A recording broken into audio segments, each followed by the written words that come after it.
Hey there, guys, and welcome back to the Travis and Damian podcast, episode 71. We're available on anchor.fm/Travis Damian podcast, along with Spotify, Apple Podcasts, Google Podcasts, and many more. If you guys would like to ask us any questions, you can leave a voice message at the anchor link or in the YouTube comment section.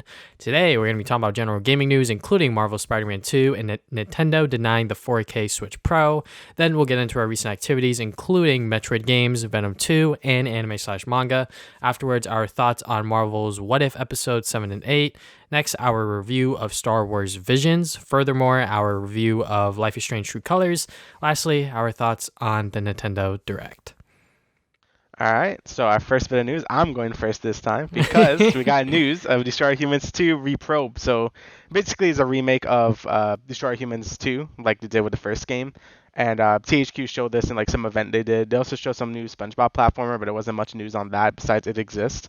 But yeah, this game looks great. When I was playing Destroy Humans 1 remake, I was really like, I was loving it. Like I think they did a great job remaking it. They made Crypto control like a lot better than he used to. But the first game didn't really have the best missions. It still felt very like 2005, like sort of GTA clone sort of thing. It has some unique things in there, but I think the game could have been better than it was just because it was a remake of the first game, if that makes any sense. But the second game I think is just way better in general, like just the story and like the freaking gameplay and missions, like everything just flows better. It's funnier, like everything about it is just so much better. So I was really hoping they would remake a second one before doing a new game, and it looks like they are doing that, and it looks great. Taking all the things from Destroy Humans 2, making it look a lot better. Hopefully they don't change the the gameplay too much of the first remake, because I think they did a great job sort of polishing up as best as they can. So really, all they gotta do is just bring in the missions from the second game, and like that's about it. And it will honestly be really fun.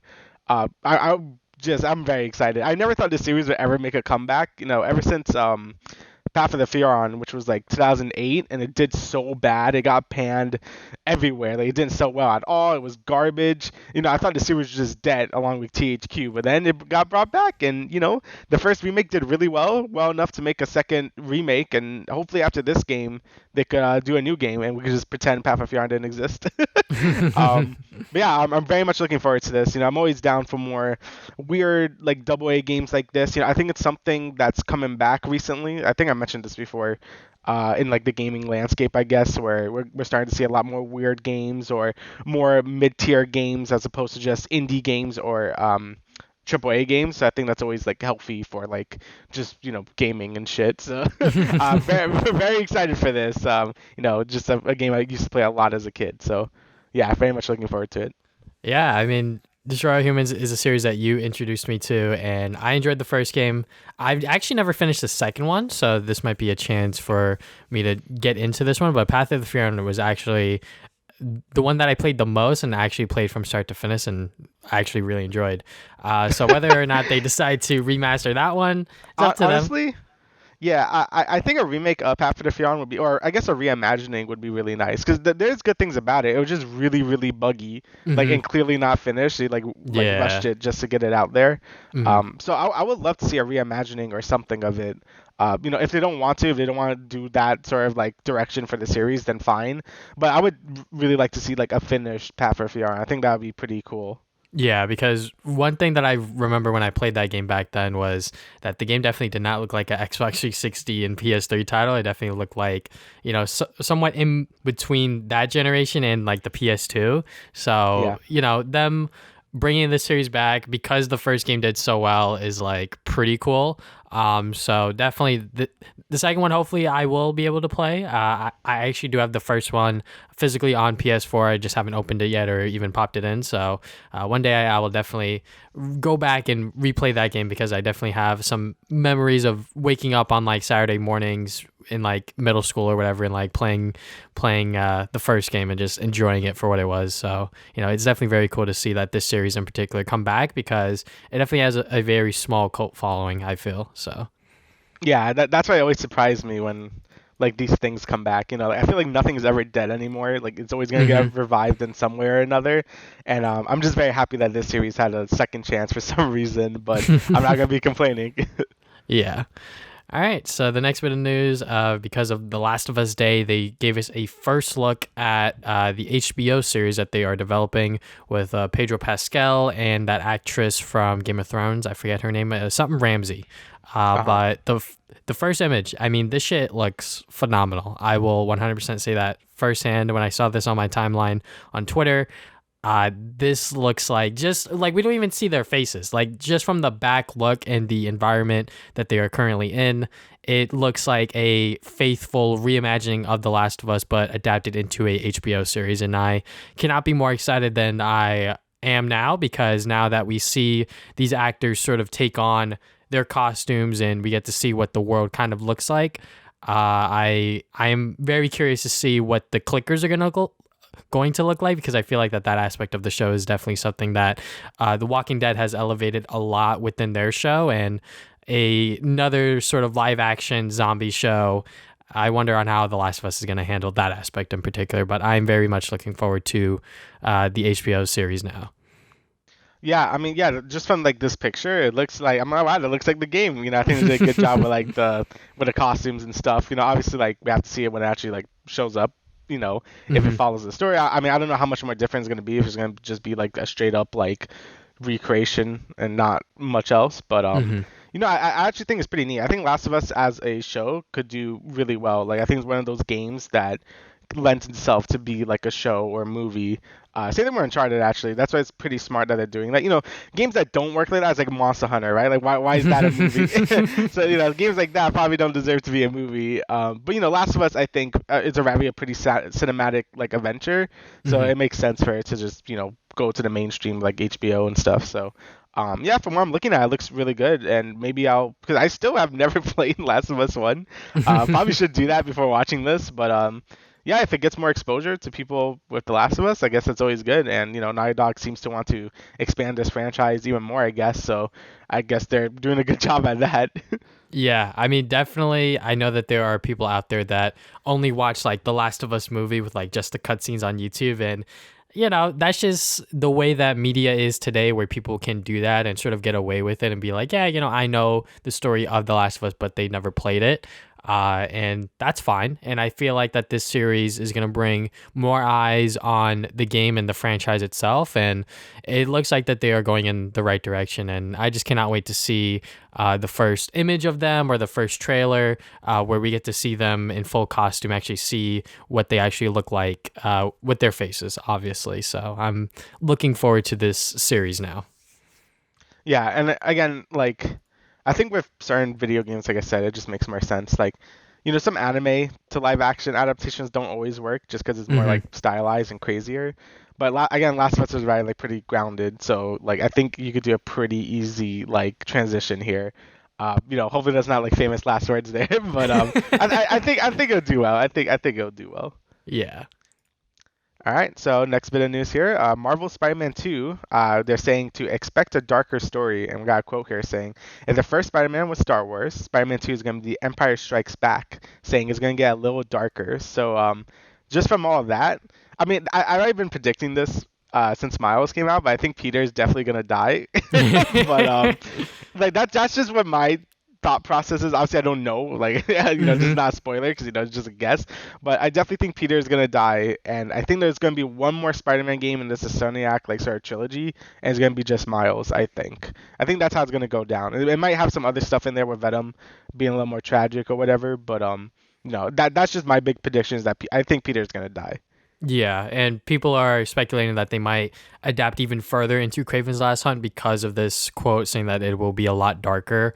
And I'm all for it. I mean, Peter wasn't always present within Miles's life within the comics. Like Yeah. when Peter died, Miles came in. That's pretty much how the original Ultimate Spider-Man happened. And with the sort of modern adaptations of Miles Morales, more specifically with Into the Spider-Verse, he literally got to see the original Spider-Man die, and then he has to take over, and then he has these other Spider-Men sort of help him along his journey in becoming his own Spider-Man. And that was like the beauty of that movie in particular. So I think that having this Peter sort of teach Miles everything he needs to know, hopefully before his inevitable death, or if it doesn't happen, we'll see. But I feel like that can happen, and that is definitely a very strong possibility. And I'm all for it. And I'm also very much trusting Insomniac that they know what they're doing. They know how this is going to start and end, because it looks like that they've been planting seeds and sort of elements from the Spider-Man mythos all throughout the first game, with like I mean, not to spoil anything, but the ending and how Venom comes into play, and we're not entirely sure who is Venom. We don't know if it's Eddie Brock or another character. So, there's definitely a lot going on within this game already, from, I believe, the voiceover of Craven that we saw, and then Venom obviously being like the big reveal. So yeah, I mean, the game being a much darker tone, sort of them being like, this is going to be our Empire Strikes Back. I'm all for it. Yeah, me too. Like, I think it just makes sense for the story to go in a more darker. Usually, that's how like these trilogies go. Like maybe like second one's a little darker, and then the heroes kind of like fail a bit, and then the third game, they wrap it up. And yeah, I mean, I'm hoping Sony can really do a good trilogy here of Spider-Man, because I really like the first game story, and Miles' story I thought was also really good as well. Hmm. Maybe not like the best in terms of Spider-Man stuff, but I think it's up there. Um, so yeah, I think they could tell a pretty good story here, and if it's gonna get a little darker, I'm always for that. And yeah, I mean, again, just big prediction. I think Peter's gonna die. I just been saying that forever. It does, usually when Miles is in there, like Peter is like a paradox. Peter can't exist anymore. So, Hmm. yeah, definitely looking forward to see how the story is. I don't know if like a Soniac is gonna do some like weird the own MCU or Wolverine. I don't think so, but that would be kind of cool. But I really don't think they are. I But mean, I believe that they are working on a third game, and it's rumored it's another Marvel project, which is holy a shit. little crazy. Yeah, I mean, like, there's a lot going on within that Rest studio in with peace, Ratchet Marvel. and Clank. But I also saw some things on Twitter. This is going to be a tangent, but there was a tweet that I saw where someone was arguing that they weren't a huge fan of Insomniac's game story, just because they were sort of saying that like this is like a much older Peter Parker, this and that, and like he's like a veteran within his career, but like he hasn't faced off with like Goblin or like Gwen Stacy and all of this other stuff. And I just want, like, I guess your opinion and sort of your take on that, sort of how Insomniac has handled this veteran Spider-Man, and not, I guess their argument was that they didn't like fully dive into that and like sort of like fully commit, where it's like, oh, he's already faced Green Goblin.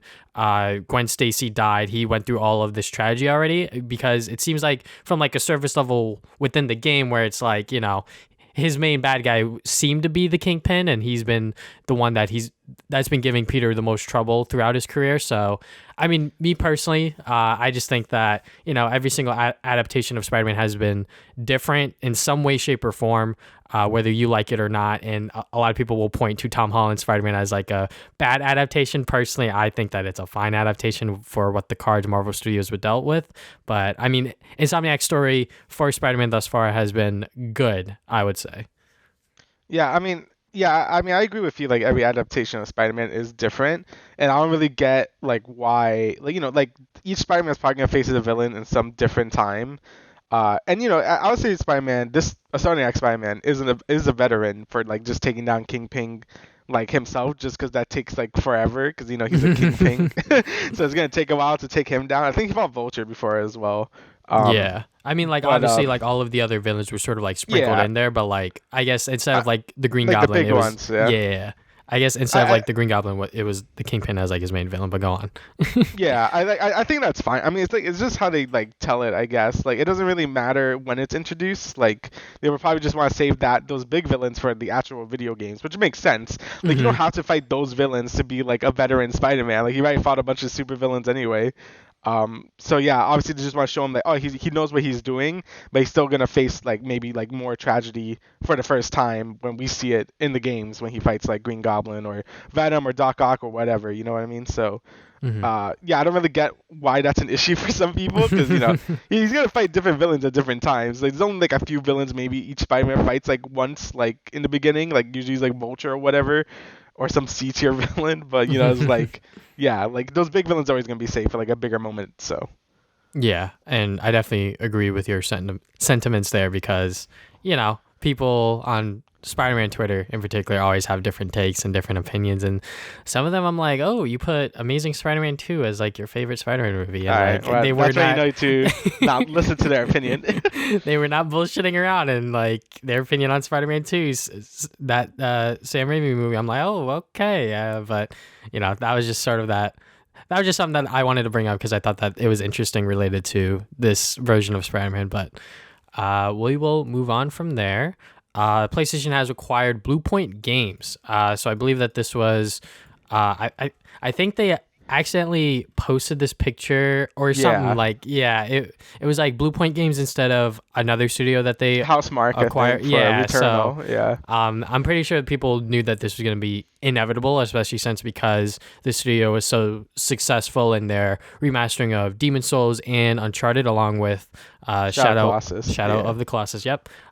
So yeah, I mean, personally, the Uncharted collection that they did on the PlayStation 4 was like pretty spot on. I didn't see any problems with it. I don't think anything was missing. They literally just took the game and put it on PS4, up-res the graphics. They might have done some quality of life changes. I can't remember because it's been so long since I played those games in particular, but I didn't have any problems with it. And from the looks of it, the Demon Souls sort of reimagining remake was pretty good as well because I didn't hear any bad press from it. So, it's just another studio that was already doing a lot of PlayStation stuff. Just Sony now fully bought them, and now they have the funding and full support. So that is pretty cool. Yeah, there seems to be one of the better or one of the best like sort of people to like remake games. Them and Vicarious Visions were like really good at what they did because they kept all the same like I guess gameplay feel while still making it look really pretty in next gen. Like the Demon Souls one, like obviously there's gonna be some people that play that game be like, oh, this isn't exactly how it was. This frame was like 1 second off or whatever. But for the most part, like the feel of Demon Souls looked like it was there. The game looks absolutely beautiful. Like I've been meaning to get it. I didn't get it at some point. And same thing with the Shadow of the Colossus remake as well. Like that was a pretty much faithful recreation while still making it look a lot prettier. And I think that's what most people want when remakes come out. Like if the game is already good, just make it look prettier, and that's about it. Obviously, if the game isn't as good, you could go for a more reimagining of the game, like I'm going to talk about with Metroid Samus Returns. Like if the game wasn't as good, like then you could like sort of reimagine it and make it a little more different. But for the most part, people just kind of want this, and BluePoint's been really on point with that stuff. No pun intended. But yeah, I'm very interested to see what a original IP from them would look like. I'm trying to think of what Sony's really missing because they have a little bit of everything now. So it'll be interesting to see what they go for. Like, I think people would be mad to just do like a third-person adventure game. Again, I wouldn't mind because I like those games, but Sony probably doesn't want them to do that just because they always get flack for that. But anything they do, I'm pretty sure it would be great because they obviously know how to use the PS5 well, as with Demon Souls, and just have a good relationship with Sony. So yeah, I'm very curious to see what a new IP would be.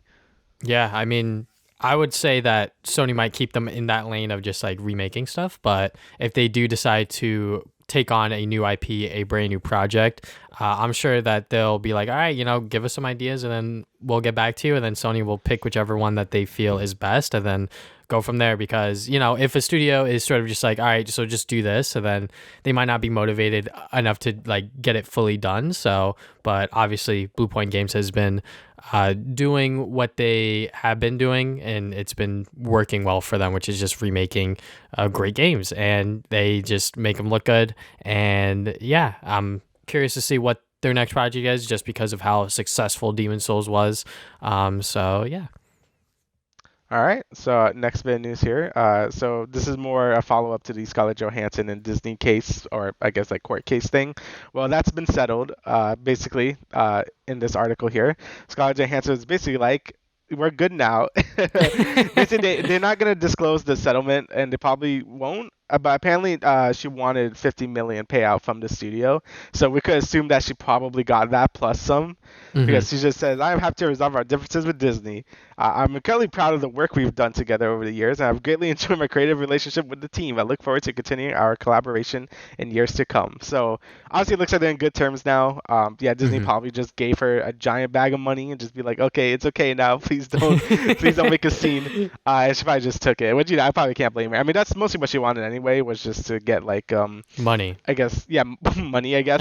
And, you know, it's not like obviously it's like mostly Disney's fault because I think the thing was that they didn't tell her that it was gonna be on Disney Plus, right? I think that Yeah, was it like the issue. wasn't part of her contract, and they sort of just like threw it on Disney Plus, and she was like, "Wait, it made this much money, and I got none of that." And she was like, Right. "Hey, yo, you know, like where the fuck's my cut? Because people definitely watch this movie because I'm the main character." So Yeah, and it makes sense because yeah, she was the main star. Like it's kind of really shitty of Disney not to like give her like the money she deserves because you know she's the main star of that movie. So I would also be mad about it. But again, it looks like everything's all settled. I thought this was gonna get settled and she would be like sort of like mad at Disney still and just not do any more MCU stuff. But it looks like she's totally okay with it and she continue to like work on like MCU stuff if they need her. So I guess everything worked out well. I guess. I mean, yeah, you know, this settlement, I'm sure she got more than 50 mil, like Yeah, 100%. But the answer that she gave when, I guess, talking to the press is very much a PR answer. I feel like Scarlett Johansson wouldn't say this fully, but she probably says something along the lines of this and was read back to it, and she was like, yep, that looks good. And then they just went from there. But yeah, I mean, I'm sure that this pretty much lets people know that, hey, you know, if you are in a situation where something happens and you sort of make it public and the public has your side on something, especially with something like this, even if it involves money, it's money from fucking Disney. Disney has way too much of that shit. So, and you can Yeah. say the same shit about Scarlett Johansson, but are you going to root for the one individual or the goddamn mega corporation that is Disney? So, I mean, I think the sides are kind of obvious here, but yeah, I'm happy that this was settled and this didn't go, you know, all the way through because I'm sure Disney would have fucking lost and that would have looked real bad. So, but yeah, you know, Scarlett Johansson got what she wanted, which was money. So, and there's nothing wrong with Yeah. that. It just seems when Disney like probably knows he won't win, they probably just throw a bunch of money at it, and that usually solves the problem anyway. So yeah, it seems to have worked out for them in this case. But you know, hopefully Disney learns, but they probably won't because they're a big ass corporation. So, whoops.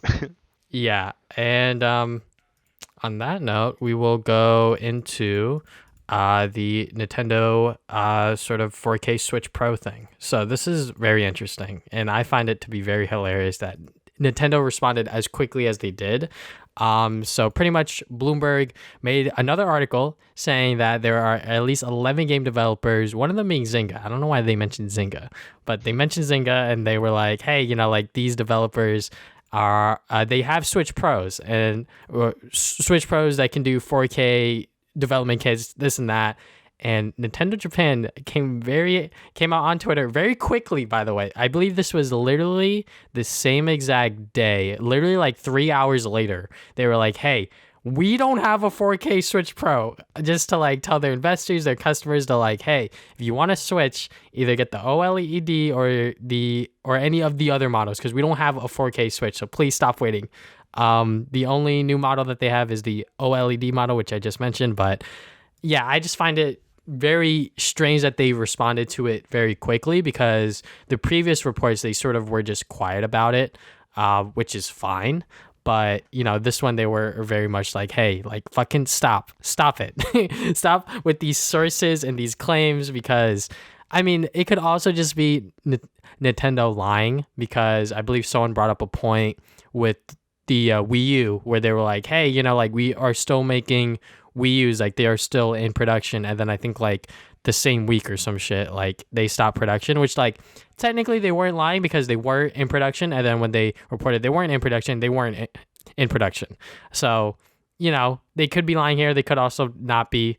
I'm more inclined to say that Nintendo's just fucking sick and tired of people saying that there's a 4K Switch, and I don't think that that's just like their priority. They just want to make good games, and that's just what Nintendo's been all about. They have never been about specs. They never have been about sort of making sure that they are in line with performance-wise and sort of making sure that they are matching up with PlayStation and Microsoft in particular, because even back then when it was Nintendo versus Sega, like Sega was the first one to do 32-bit with the Genesis, and then they slowly followed up with the Super Nintendo, which did just as well as the Genesis because they had their own library of successful games. So they've never been the ones to sort of compete with the, I guess, main duo that is PlayStation and Microsoft, especially. So, I mean, guys, just give it up. I mean, yeah. I mean, the last time they really competed in terms of power was like the GameCube, where GameCube, PS2, and Xbox were all sort of like similar in strength. I think the GameCube was actually like the strongest out of the three, and that didn't really do as well, back Hmm. then. So when the Wii came out, it kind of just forego all of that and just went like their own direction. Um, and yeah, for the most part, it's worked really well. Obviously, the Wii U was a giant blunder, but I think that's just because no one knew what it was to begin with. I mean, I would like to see a Switch that's more powerful, but at this point, that's probably going to be the next console, and we don't even know if that's going to be like a Switch. You know what I mean? It could be something totally different. I mean, I kind of hope these still keep like the Switch line, just call it like the Switch 2. I don't know, but any like thing that any Switch Pro or 4K Switch Pro rumors, those are probably all dead by now. And I don't particularly care about 4K too much. I kind of just want games that run at 60 FPS, like good. Like that's all I really want from Nintendo. Like it could still be 1080p. I really don't care. But as long as it just runs like good, that's all I could really ask for. I don't really care about any other bells and whistles like the other consoles have, just because again, that's probably not what I really play Nintendo games for. It's mostly just for the games. But yeah, all I can really ask for is just hope it runs well.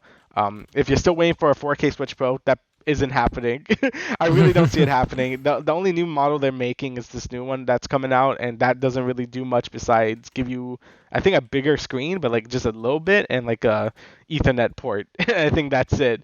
So I think that's all we're gonna get from Nintendo hardware wise for a while. Like I don't think we're gonna see any news of a new Switch for at least maybe like until 2024 or maybe 2023. I'm not too sure, but we still got like two big Switch games that still haven't even come out yet, being Breath of the Wild 2 and Metroid Prime 4. Until those games come out, then I can't really say anything. Until they stop making Switch games, like we can't really say anything. um, but yeah, I mean, yeah, if you're still waiting for it, just don't. It's not gonna happen.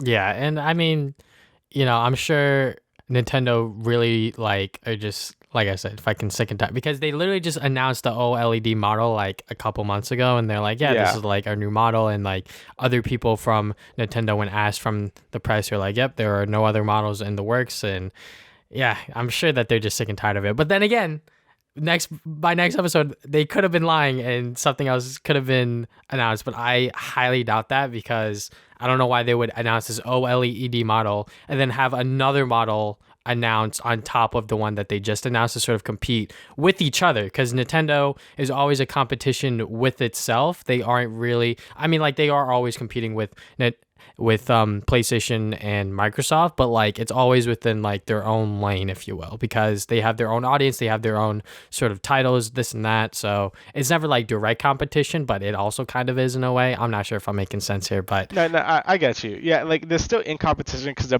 all gaming consoles, but mhm. the audiences are very different. So Yeah, and there might be some cross audiences here and there, like with us, because we just like their games, and I'm yeah. sure that that's their focus, like 100%. They are pushing this new Metroid game like heavily for the eSwitch, and it's kind of crazy how much advertising a Metroid game is getting. So Yeah. I'm very happy about that. But then again, with this whole 4K Switch Pro thing, like guys, just give it up, just give it up. Nintendo aren't really fans of I guess like making a sort of quote unquote pro model, because honestly I felt like the PS4 Pro and like the Xbox whatever Pro version they had were kind of just like whatever, because I never bought those, but that's just me. And I just view those models in particular as like side grades instead of like a whole generation up, and was never really worth getting. So Yeah, I mean, at this point, I'm just waiting for whatever the new Nintendo console is going to be. Like, and that might be for the best for Nintendo. Just focus on the games right now and just make the new whatever console they're going to make. And hopefully it's like another iteration of the Switch, but they make the marketing a little better than the Wii U did. So I guess we'll see. Because, like, I don't really know where Nintendo will go. I feel like they have the perfect console right now. Like, combining their handheld line and the consoles like together in one like system. Like you can't really go back from that. Hmm. So hopefully they still stick with like sort of the Switch model, but like innovate just a little more. But I guess we'll see when that happens. Yeah, and I'm wondering where they're gonna go, just because like the Switch has cartridges, so they 100% kind of have to keep the cartridges if they want to continue with this like sort of half portable, half sort of at home console thing. So cartridges are definitely gonna stay, and I think that that's very interesting. Even when the Switch was first announced and rumored where like it was gonna have cartridges, I'm like, oh, like that's kind of moving backwards in a sense, because no one's using cartridges now. They're all using like 4K Blu-rays and shit like that. So, but that's a whole other topic for another time. But that's where I'll end my piece there. All right. All right, so Wanna let's get get into into our yeah. recent activities, and I'll let Damian go first because they had a big ass list. But yeah. Yeah, I don't have too much. Obviously I play Life is Strange, but we'll talk about that on its own thing. So for now, I've just been finishing up like the 2D Metroid games before Dread comes out, because I'm like, oh shit, Dread comes out like next week. I need like, I gotta finish these other ones. So Metroid Fusion. So this is I guess the last technically Metroid game in like the timeline is Metroid 4. And this one, a lot of people have some more mixed opinions about it over time, where it's like, oh, it's too linear and stuff like that. I mean, yes, it is a lot more linear than the other 2D Metroid games, because the game literally tells you where to go and like scans the map for you. So it could feel a bit like, oh, there's like no exploration in this game. But I think there is a lot. Like there's like six different sectors in this game. Like you're like in this ship, so you have like a sort of hub area, and then you have elevators that take you down to each sector, and they're pretty big. Like they're not as, I don't think they're as big as like Super Metroid or anything, but they're pretty considerably large. I can't say that word apparently. And there's like a lot of secrets in there. Like you still gotta like backtrack if you want like every single collectible and E tanks and stuff. And there's like a lot of E tanks. Like I thought like my health bar was almost all full, so I didn't really bother to like look for any more, because I'm like, okay, I'm pretty comfortable with this. I'm just gonna beat the game now. But there was like a whole other row of them. I'm like, what the hell? So yeah, there's definitely a lot of collectibles to like sink your teeth into and like sort of explore the different aspects of the ship. And just game is the same Metroid gameplay you come to expect. You get your upgrades, and you get stronger over time, and you can open up more passageways and stuff. I will say it does do the other M thing that's kind of lame, where Samus kind of has to have permission or like download her upgrades instead of just finding them in the world. I always find that a lot lamer than just finding like a Chozo statue and like getting the power of, because it feels more natural, instead of being like, okay, Samus, you could download super missiles now. I'm like, that's a little dumb. But besides that, I actually do appreciate the game having more of a narrative. Like there's a lot more dialogue in it, but not enough to like make it annoying. Like it's still like very much a Metroid game where it's mostly just you fighting like a bunch of aliens and stuff, and doesn't like the atmosphere is still there, but it gives you more context on what you're doing instead of just playing it, I guess. So I do appreciate that. The bosses are absolute garbage, though. Oh my god, I hate the bosses. This game's bosses are so goddamn hard, and I feel like that's just because I don't know if I'm gonna upset people with this. I always think like 2D Metroid games just control kind of like not great. Like Samus always feels really stiff to me. Like yeah, you can shoot diagonal and stuff, but jumping and like moving around always feels like pretty hard to do. So I feel like when 2D Metroid games try to do bosses, it either comes out way too easy because they don't really hit you too much, so you can just like blast them and they're dead, or they're way too hard just because the boss is always on top of your ass and like you can't move around because Samus always takes knockback when you get hit too.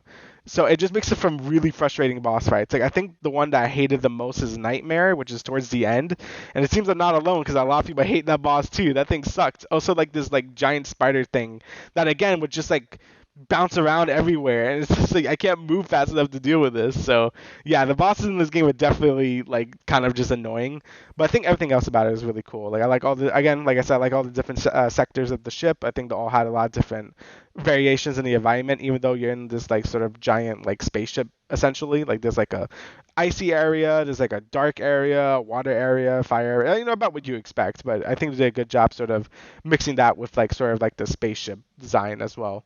But yeah, Fusion overall was pretty good. Probably my least favorite of the 2D Metroid games, but not really by much. Like I still think the game has a lot of good stuff in it, but I guess the lack of exploration just through the main path could be a little, not Metroid feeling to some people. But for the most part, it was really good. I still really enjoyed my time with it, and I'm sort of excited to see where I guess the plot goes in Dread. And the next game I played is Metroid Samus Returns. This is the remake of Metroid 2 that Mercury's team is making, which is the same developers of Dread. And I saved this one for last just because I knew like this gameplay style is going to be the one that's in Dread, so I might as well save this one for last because to sort of get myself hyped up for Dread. Mhm. And I think they did a great job. And again, I think I might make some people mad here, but I think it might be my favorite 2D Metroid game because I think they did a great job, sort of like modernizing just everything about the 2D formula. Like unlike the other 2D Metroid games, I actually think Samus controls great in this game. She feels more agile. You can aim in 360 degrees, so you can like just aim a lot better. I think her hit box just feels smaller, so I don't feel like I get trapped by things as much. You have like these new Aeon powers assigned to the D-pad, so you can get sort of like this shield on you. So like again, you avoid a lot of like shit damage that you would take otherwise, which is nice. And the game still retains like a lot of difficulty. Like you take a lot of damage in this game. Like if an enemy hits you, it takes like a whole unit of health away from you. But unlike the other Metroid games, this game has really good checkpoints. So if you end up dying, you'll just like respawn in the next room, which is nice. So yeah, just things like that, just modernization that you kind of expect from like a game released in the late 2010s. That's about what I expect from this game. And even though I never played the Prime game before, which I will get to, it seems to take a lot of things from Metroid Prime, like just from like the noise cues, the music, which I do recognize, just how Samus sort of like again feels in this game. Like everything just feels like sort of like a 2D Prime game instead of just a traditional 2D Metroid game. And I guess in terms of like other things they added to Samus, they added the melee counter, which I think is pretty fun. So if an enemy is about to hit you, they like flash white, and you can press like I think Y, and Samus would do a counter, and you can basically like insta kill any enemy with it. And I think that's a very satisfying mechanic. Again, it makes bosses feel a lot more dynamic because, like I said in Metroid Fusion, most of the time you just kind of get shitted on because they just like stay on top of you and just gotta spam shoot and hope you win. Now I feel like bosses can have actual mechanics and I can actually like react to them and stuff. The only real downside about this game is a remake. It is a remake of Metroid 2, which is probably one of the weaker Metroid games, just because all you're doing is killing Metroids the whole time. So you basically fight like the same like four bosses throughout the whole game, which is a little lame. And it does make me more excited for Dread because I can't wait to see actual bosses with these like mechanics that that Samus has in these in this game. So yeah, overall it's really good. I'm not done with it just yet. It's a lot longer than the other 2D Metroid games. Like I think I'm like 6 hours in, and I think I'm about halfway done. I think I need a little bit more. So yeah, it's a lot longer than your traditional 2D Metroid games. So but yeah, for the most part, it's really good. I'm very much enjoying it, and it's making me very hyped for Metroid Dread because I think Mercury's team really knows what to do with this series, and hopefully Dread does well so they could do more, and Nintendo won't neglect the series anymore. All right, so my recent activities, I've actually been playing games for once. That's crazy. So I played and finished Sonic Colors Ultimate, which isn't that much of a chore. It's only like 4 or 5 hours. And I did a full review on it, did a Medium article, YouTube video, all the sort of bells and whistles. And yeah, I mean, it's not as good as I remembered it being, but I still had fun playing it. The game is definitely a lot buggier and a lot glitchier than the original, unfortunately, just because of how this remaster was handled. The Jade Ghost, which is the one new like major addition that they made for this game, it literally bugged on me where the first time I used it, I got stuck and I was like, I can't believe that they added this and like didn't like fully test it out. And I watched Ant Dude's review and he like did like a full like sort of like compare and contrast with like the original and like the new one, and he played it on PC and Switch, and I'm like, damn, like his video is probably like pretty good in terms of like analyzing like Sonic Colors, but then again, like he admits that like he loves the game and like his opinion of it hasn't changed that much, and I can kind of say the same thing for myself. Is just I don't remember as much 2D stuff, like 2D Sonic stuff for like the sort of like side scrolling. I remembered a lot more boosting, but that's probably just like my nostalgia and just like, it's been over like 10 years since I played Sonic Colors. So, playing this remaster was still fun. If you want to see more cohesive and sort of well thought out sort of thoughts, if you will, check out my review and Medium article, or or just one or the other. Anyways, I watched Venom 2 Let There Be Carnage yesterday because at the time, and at first I was not gonna go. I bought the ticket and then I was like, maybe I shouldn't go because like I kind of want to play Life is Strange. And then the reviews came out and some of them were positive, some of them were negative, and I only saw the score, so I was like, oh okay, like this could be fun. And I'm gonna be honest, as a person that doesn't really like the first movie, like for what it is, like as a goofy, cheesy 2000s sort of like as superhero movie, like it's fine. But the sequel really plays into that, which is a good thing in my opinion, because Venom, like as a character for like this version of Venom, is really dumb and really goofy. So them just playing into that is kind of fun, and the movie's only an hour and 40 minutes or something like that. It's really short, so the fact that they were able to cram in also Cletus Cassidy Carnage in there and sort of have his backstory and sort of this version of Carnage and see on how all of that plays out was actually done decently well. I'm not too familiar with the Carnage character, so I'm not exactly sure how his original backstory was. I know that he was like a serial killer and all of that other stuff, which that still stays true for this version of the character. But seeing Carnage in action was like obviously every kid's dream back in like when Spider-Man 3 came out, because like everyone wanted to see the follow-up to Venom, and seeing Carnage on the big screen and him killing people in a PG-13 setting, you know, it was still fun. I think that the final battle with Carnage and Venom, because like obviously like that's what the movie's building up to, watching all of that stuff was still fun, and I just had like a blast watching this movie. Like the jokes were dumb, the humor's cheesy, like I know what I'm getting into now, so like when I was watching this movie I was like fine with how bad and like how cheesy and how corny it was, because that's just sort of like what the Venom character has turned into. And there was like this clip or gif of like Venom like at like a party, and like he had like the neon lights like sort of like around him, and like he dropped the mic, and like it was like a really goofy yeah. So like when that scene came on I was like, oh boy, we're in for a fucking treat. And like yeah, I mean, you know, Venom 2, like it is definitely like a good bad movie, if you will, depending on how you look at it. I think that this one is definitely better than the first one, because I feel like the first one was like it kind of wanted to be serious but also didn't want to, because I think at some point within the movie they sort of just gave up and just like went all in on sort of just being like wacky and shit. And this second movie really plays into that, and it's shorter, so like it's not that much of a time commitment. Like usually when I go to movie theaters it's definitely like a 2 to 3 hour experience, because I have to drive there, drive back, watch the movie, which is like 2 hours long mostly. But for this one it was like a 2 hour sort of like whole thing, so that was pretty good in terms of like time. But yeah, you know, if you have, you know, the space within your schedule and you want to see Venom 2, go see it. It's fun. I think that if you bring a couple of friends with you, obviously that always helps. So, but yeah, Venom 2. If you're not going to watch it, at least look up the after credit scene, because I think the after credit scene will intrigue pretty much anyone that is a Spider-Man fan, and that's I heard. Yeah. That is all I'll say. That is all I'll say. But now let me get into my anime and manga list. So Quintessential Quintuplets season 1 and 2. I originally wasn't gonna watch season 2 after I finished season 1, but I was like, fuck it. Like this show is so good. Like so the way it is that there's this guy, God damn it, I forget his name. But anyways, he is a smart student and he has to tutor these 5 quintuplets, and they're all dumb as shit. And you know, shenanigans happen. It's a harem, because like he's like the main sort of guy, and some of them fall in love with him more than others, but you sort of get to play this game of like who's gonna be the one to marry him, because that's sort of like how the series opens up, where it's at their wedding and it's one of the siblings, and you sort of have to figure out who's gonna be the last one. And yeah, it's fun.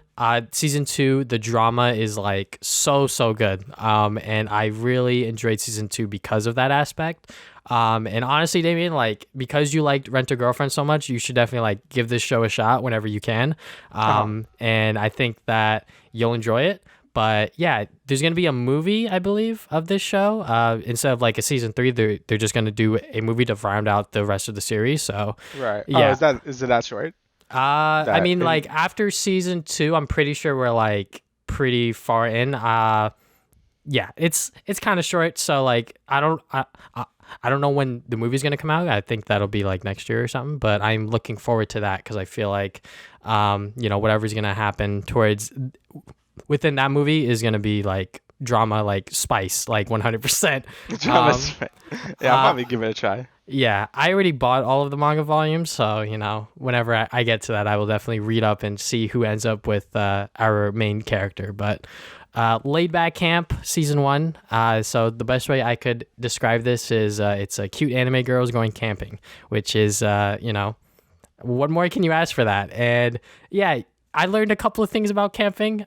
They camp during the winter within this show, so it's not like summer camping, and I think they might actually do the summer stuff within season 2. I could be wrong, but yeah, I mean, it's cute anime girls doing cute anime things. That's pretty much all I could really describe it as. There's not really much of a conflict because like it's just them going camping, and it's literally the truest slice of life show that I could really say it is. And obviously there's comedy elements in there as well because you gotta have something else in there that's just day-to-day boring life sort of thing.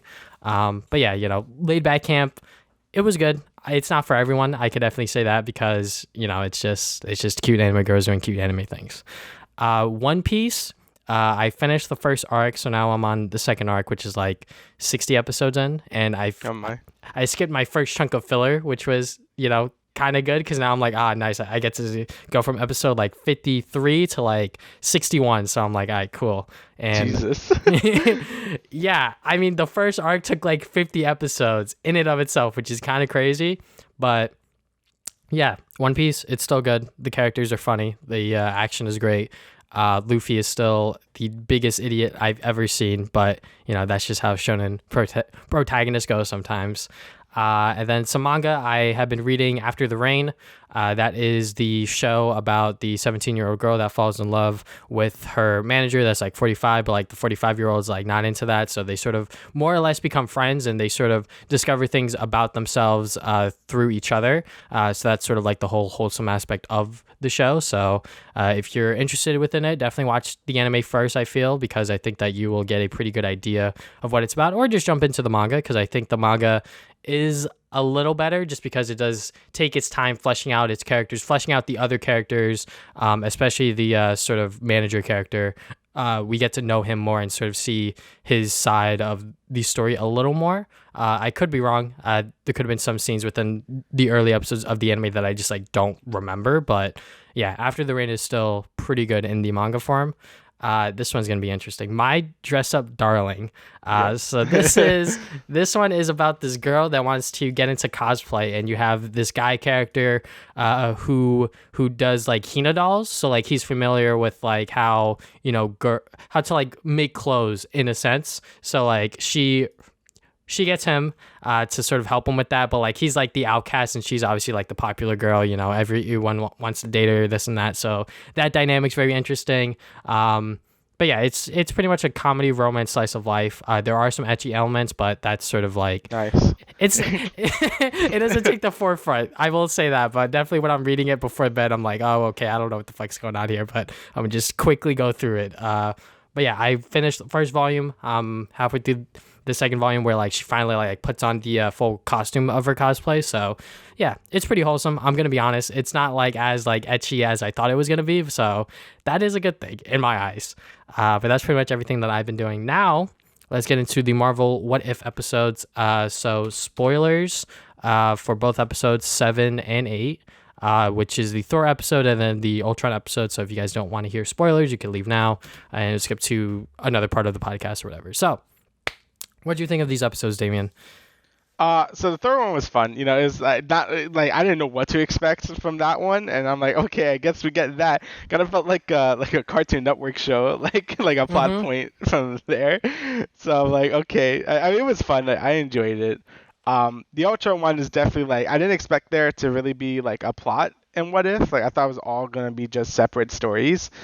But I guess they were hinting it a bit when Doctor Strange was able to sense the Watcher, and with Ultron sort of coming in and he could also sense him, but he could also like just like straight up go to him. I'm like, oh, okay, so we're doing that, and yeah, I actually really like the Ultron episode a lot. I also think it really redeems that character because again, not the biggest fan of Age of Ultron. Like I think they didn't really do Ultron that well in general. Like I don't even know much about the character, but I just felt like I never really cared. You know what I mean? Like I always Hmm. felt he was a pretty weak villain. And I feel like this what if I guess this episode and probably the next episode are doing a way better job at making Ultron seem like way more threatening than he ever did in the MCU. So I think that's pretty cool. Yeah, I mean, the Thor episode was kind of like whatever to me. I'm like, man, this shit is so like out there in terms of like the what if episode stuff so far because I feel like, the tones that we've gotten within this series already have been all over the place. So this one's sort of just like going in like on full comedy was like kind of amusing to watch, but at the same time I was like, like this is like whatever because I know it's not going to lead to anything. But yeah, like you said, it was fun if you know what you're getting into. But for me personally, I was just like, like just have this end already. But for the Ultron episode, I am one of the people that actually do like Age of Ultron. Maybe not Ultron as a villain, but like the Right. moments with the Avengers of them like at the party and then them at Hawkeye's house, like all of that stuff I Yeah, that's really good. like. Yeah. But them just seeing him literally slice up Thanos when he delivered him the Yeah. stones, I was like, okay, I guess he just got them all within this universe and he just gave it to them. Yeah, Ultron is definitely like sort of redeemed here, like you said, and seeing him sort of fulfill his destiny or his plan of just like killing everyone and him being at peace with that and not finding a purpose. And as the watcher's doing his commentary, he's like, who's there? And I'm like, ah, shit, not again. Did the watch is just So like, oh, hell nah. yeah, he's straight up just like he's like, oh shit, you don't see me. But I found it weird when like Hawkeye and Black Widow are like in that place with like the files and everything, and like he doesn't know like what's gonna happen now. And I'm like, aren't you the Watcher? Aren't you supposed to know everything or whatever? But I guess now Yeah. after Ultron sort of like discovered like who he was, I guess he just doesn't know that stuff anymore. But I'm not sure if that was clear within the episode or not. I'm not entirely sure, but I was just like, like that seems a little like not consistent there. But then again, like this is like Marvel what if. I'm not gonna excuse it. That's still like a problem with me personally, but like that's just like something that I guess they just didn't think through, or like that's just them like having fun with it or whatever. I don't really know. I don't really care honestly. But yeah, overall like this Ultron episode, it's really just setting up for like the Avengers style Marvel what if, where we're probably gonna get all of these different versions of the characters sort of try to join forces and see on how all that plays out. So. Yeah, like we're probably gonna see Captain Carter and like Star Lord, Black Panther, and stuff. Right, Hmm. that's probably what's gonna happen, which is pretty neat. I don't know. I felt like I kind of saw this coming. Like, oh, they probably are gonna do some Avengers thing, but I didn't know how it was gonna work out in terms of this. Hmm. And then as the series progressed, I'm like, oh, I guess not. But now I guess they are. So it's gonna be cool to see sort of this alternate like Avengers come together to be like this super like Ultron. And again, I just think like Ultron just like got redeemed somewhat in this what if series just because you get to see what his actual plan was, and that's just to wipe everyone out. And it's cool to see like when he wipes everyone out of I guess the whole universe in their reality, he's just like, oh, I can just go to other realities and kill all of them. So that was a really cool way to sort of tie it into the whole multiverse Watcher stuff, like what if sort of shenanigans as well. And then at the end, when the Watcher like sort of like brings in Doctor Strange, he's just like, "Hey, you need my help now, don't you?" He's like, "Yes, yes, I do." So I thought that was also really cool as well. And just seeing the Watcher sort of fighting was pretty neat too. I didn't know what he could do, and I guess he could just like punch.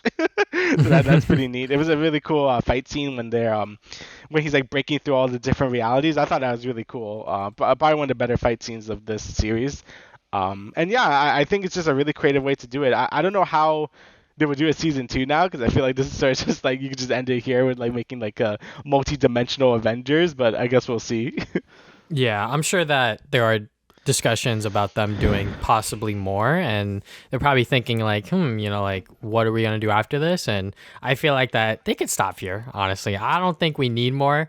From what if I feel like that if they have like very interesting and like very cool ideas, then they could do it because I feel like episodes like the Thor one and like I can't even remember the other ones, but the ones that aren't the interesting episodes is what I'll say. I feel like this Marvel What If series so far, we're only one episode off from the finale, has been good. And I feel like that some episodes have just been whatever. And this Ultron one in particular, they are very much going into that sort of like, we're just going to kill everyone. Yeah. And those episodes are always the most interesting because that's when they're like, all right, we're just gonna go for it. And once again, Tony Stark in this episode fucking dies. So, along with the other Avengers and all of them. So, that is just, that's just the beauty of this series. It's a series where they could just do whatever. And this Ultron episode in particular was one of the better ones. I'm not going to say my favorite episode, but definitely an episode that is leading up to the finale, which will hopefully be good. I wonder on how the interactions between the multiverse sort of iterations of each character is going to play out. Because, interactions like that are, they only shine within the MCU when it's like the Russo brothers behind it. So I wonder on how Marvel with their team, with their animation studio is going to figure that out and sort of try to copy and paste what the Russo brothers did within the movie. So, but yeah, that's pretty much all I could really say. Is there anything else you'd like to add? I guess all I could say is, I think that's the problem with some anthology series, things like Which Black we'll Mirror talk about or next. this. And same thing with Visions is like, obviously some episodes are going to be like really good and some not going to be as good. It's kind of hard to get a good consistency with things just because you have different writers, directors, ideas. Some ideas are better than others. So yeah, I mean, I'm always down for anthology stuff just because you can get some really creative things you wouldn't get otherwise. But sometimes it's not gonna hit all the time. I think that's fine. I think like, when you go into an anthology series, you should probably just expect that some things in the package aren't gonna be as good as others. And I think What If has been pretty good for what it was. So I think a lot of the good ideas were really good, and I don't think there was any like outright bad episodes, just like kind of mid ones. And I think that's pretty good because I don't watch like a lot of Black Mirror, but when I watch Black Mirror, I kind of just try to go for like the best episodes I can and not really watch the mid ones most of the time. So yeah, it's sort of like that. But yeah, that's always the issue with anthology stuff. But I think for the most part, I think it was a good experiment. And if they do a season 2, I'll be okay with it as long as they, like you said, have good ideas they really want to do or have good stories they want to tell. Then I'll be down with it. So. Yeah. All right. So now we're going to talk about Star Wars Vision. So we're also going to spoil this one because I don't think there's a way for us to really, talk about each episode individually without spoiling stuff. So we're going to go all in with the spoilers. So I guess I'll start this time. Star Wars Visions. I think that this is a very good anthology series about Star Wars and just sort of like the world of Star Wars and just like doing whatever the hell these studios and these writers and these directors wanted. And the first episode, The Duel, was like very stylized and very much gave me hope for this series. I'm like, wow, like that shit was like really cool with like the fight scenes and this sort of like setup. Obviously because, and especially with this series, like episodes are as sort of short as like 14 minutes, which is like a good and bad thing because, it's sort of like a one and done thing, very, very quick. And on top of that, the sort of like downside of that is that, you don't really get time to like develop these characters and sort of get time to like see exactly who they are and sort of where the story wants to go. But there is a beginning, middle, and end in a sense. But yeah, I mean, I think my favorite episode from Visions, if I had to sort of pick one, they're all like pretty good for the most part. I think my least one is the Tatooine one with like the sort of band. Yeah, that's a lot of people's least favorite one. Too. Like it's cute. Like I get what they're doing here. Friendship. We're trying to make a band. We're trying to make music. But it was kind of just like whatever. Especially once you watch the other episodes. I definitely think that my favorite one might be The Elder. Or the first episode. I'm not entirely sure because those in particular were like super, super good. But what were your thoughts on the series? Yeah, I loved it. Like I think, like we were saying with the anthology stuff, I think they hit like a lot. Like probably the weakest episode is probably like the band one and probably the robot one. But again, they weren't like bad either. Like they were just like different and a little more cute and that's it. But I think like most of them were like really good. My favorites, I mean, I'm gonna be a little biased here. I mean, I like the trigger ones. Yeah, the twins are straight up kill a kill, and I loved it. It was so stupid, and I really enjoyed it. I saw some people on IMDb getting really like confused, like why are they breathing in space, or why did his lightsaber cut like a whole Star Destroyer in half? I'm like, boy, you never watched a trigger thing before, I guess. But yeah, probably my actual favorite one is the Ninth Jedi. I really enjoy that one. I think that one actually like sort of just had like a lot of lore to it. I think it built off like existing lore too. Because what you call the game Fallen Order sort of did the same thing where they got like beacons of a bunch of different Padawan, and like those are potential Jedi to rebuild the Jedi Order and stuff. And Ninth Jedi kind of did that as well. And you could obviously see like they want to do a sequel to that if they could, and that would be cool if they did. Just in terms of story, I think that was my favorite. I guess in terms of animation, again, the twins, obviously just the Trigger style I love. Elder, when they fight, was really good. That was also by Trigger. I also really like the furry one. Like, the animation in that one was Oh yeah, amazing. Lop and Yeah. Ocha or Yeah, whatever. yeah. That The, one. the anim- Yeah. yeah, the Lop and Ocean. Yeah, I can't remember the name. I have the episode list here. Yeah, the animation in that episode was like amazing. Like, it looked really good. But yeah, like, and then some of the other ones too, like the Village Bride was also pretty good. The Duel, that was a great episode as well, very stylized, using like a sort of a CG style, but I guess like in black and white feudal Japan, it was really good. And the last one I thought had a good like darker ending to it as well, which I think the other ones didn't really have. The other ones always had some sort of hope at the end. That one just like ended really bad, which was good. I always like it when they do that as well. So yeah, overall I thought this was a great sort of experiment that Disney like did with allowing these these anime studios to really go all out and just do whatever they wanted. And I think for the most part they really like got it down really good. They still got the heart of Star Wars, but also injected a lot of their own personality and stuff into it, and just like what just Japanese like medium like with anime could do with Star Wars, and I think it worked out really well. I was a really big fan of a lot of the episodes.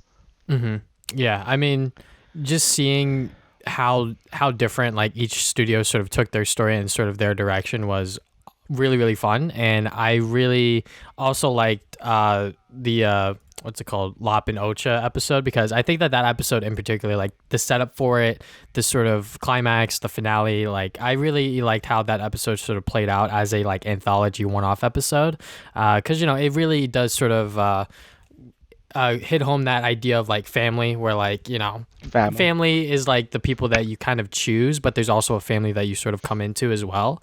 Right. So seeing that play out, the robot episode T0B1, that one honestly, like I knew that one was gonna be like sort of on the people's like bottom of the tier list, but I actually kind of like that one just because I liked it a lot too. yeah, it like the vibes that I got from that episode was like Astro Boy, Mega Man, yes. Boy, yeah. And Dr. like Light looking yeah, that guy looked like fucking Dr. Light. Yeah, he really did. And the robot itself, he felt like Aang to me, like no cap. Like I don't know a little why. bit, yeah.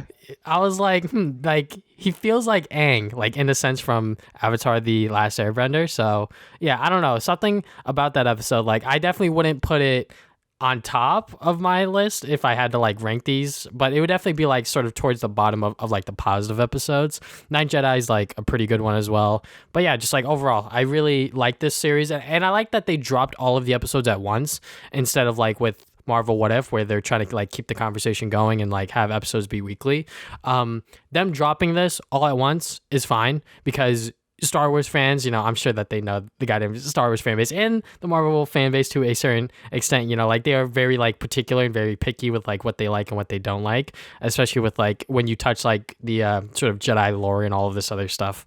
But as casual fans ourselves, I feel like that this series in particular did a pretty good job of like just giving us like a bunch of just like really good and like interesting stories. Even the Tatooine one, that one was whatever. I think seeing Boba Fett was like sort of like interesting. That Yeah, sort of like well, took that- me out, because I was like, oh shit, like we're still in Star Wars. I'm pretty sure that was his voice actor too. Like it was just could like have been. Boba I'm not Fett's entirely voice sure. actor. Like it was really. I thought they couldn't use like canon characters, so I was like, I got pretty shocked. I'm like, well, Boba Fett, okay. But yeah. But honestly, I thought like all these episodes are really really good. Like now that I'm looking at like the full list here, like I don't think I really hated any of them at all. Like all of them were like really good. And I really do hope they do maybe like a season 2 and we could get some sequel episodes, because I would love to see some continuations. I mean, obviously some new stuff is also really good. Maybe some more studios if you want to get in on this. But yeah, from what we got just from this first thing, it was really good. And if this is the only thing, then fine. But I really hope Disney doesn't like just let it die here, because I would love to see like a like season two, like maybe more studios, like I said, or maybe sequel stuff. But yeah, really good. I really enjoyed it. Yeah, and obviously the fault of anthology series is just that not every episode is going to be good, not every single Yeah. story is going to be super fleshed out, but that's just what you have to take with anthology series like this, where episodes are going to be one off, and that's sort of like the end of it. But yeah, overall Star Wars Visions is definitely something that I would recommend to anyone that would ask. But obviously, since this is sort of like a spoiler review, you either watch it or you haven't. So, but my definite recommendation for like episodes to watch is The Duel, The Last Jedi, and The Elder. And then if you want to have some fun, T0B1. Yeah, I mean, I would also recommend. I think the duel is really solid. Ninth Jedi, again, I think Ninth Jedi is probably the best if you're just a Star Wars fan. If you're an anime fan, I think the Twins is really good, and Lop and Ocho is also like a lot better than I thought it was gonna be. So Yeah, same. I was like, who the hell is this furry character? What's going on here? But it does pay off in the end. But yeah. now what's the next thing? Life is Strange: True Colors. All right, so 100% this shit gonna be spoilers. Yeah. So yeah, the game came out, and I just want to know what your thoughts are on it, because I'm like, curious about your thoughts, oh, actually. okay, all right, okay. So I guess I'll go first again. Okay, so I literally binge played this game the other day. I started it and I got through episode 1, and then I woke up the next day and I played episodes 2, 3, and 4, I think. Maybe not 4. And then I went to go see Venom 2, and then I came back, played 4 and 5. And yeah, I mean, like, for Deck Nine's first attempt at making a brand new Life is Strange game with their own characters, their own town, everything like that, like, I think that this was like a pretty solid like Life is Strange game, like 100% better than Life is Strange 2. Like it's definitely like a trope on this show where like we just riff on that game over and over again. But it's just because when we played it when it was coming out, there were month-long gaps. The story was sort of like all over the goddamn place.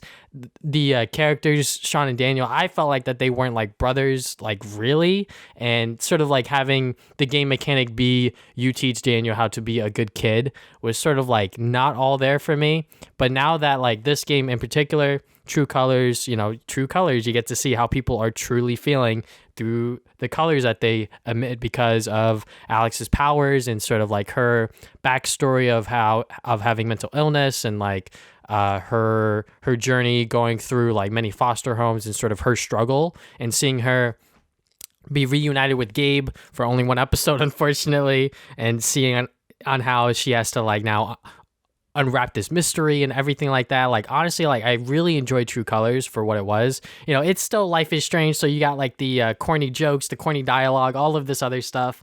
But for me, like as a Life is Strange fan, I feel like that this was like a pretty solid like I guess third game, sequel, whatever you want to call it. It's a really good new Life is Strange game. So Yeah, I basically agree like 100% with you. I feel like my main issue with Life is Strange 2 was the fact that it wasn't in one location and they kept moving around, so you couldn't get to know like any characters at all. Obviously, some followed you in Life is Strange 2, but I don't know. You didn't really feel that strong of a connection, especially to the area you're in. I feel like that's a big part of Life is Strange, like Arcadia Bay, and then this game is Haven Springs. Like you really get to know the town and stuff, all the people in it, and that it just makes it feel more like this small town sort of thing, like mystery thing. Life is Strange 2 never had that. I felt it went way too grand, and I think it didn't pay off in the end. And in my opinion, I know some people like that game, but for us, it wasn't. It wasn't it. I think this game goes back to its roots. You got like I think a really good set of side characters that you get to see and hang out with and fix their problems.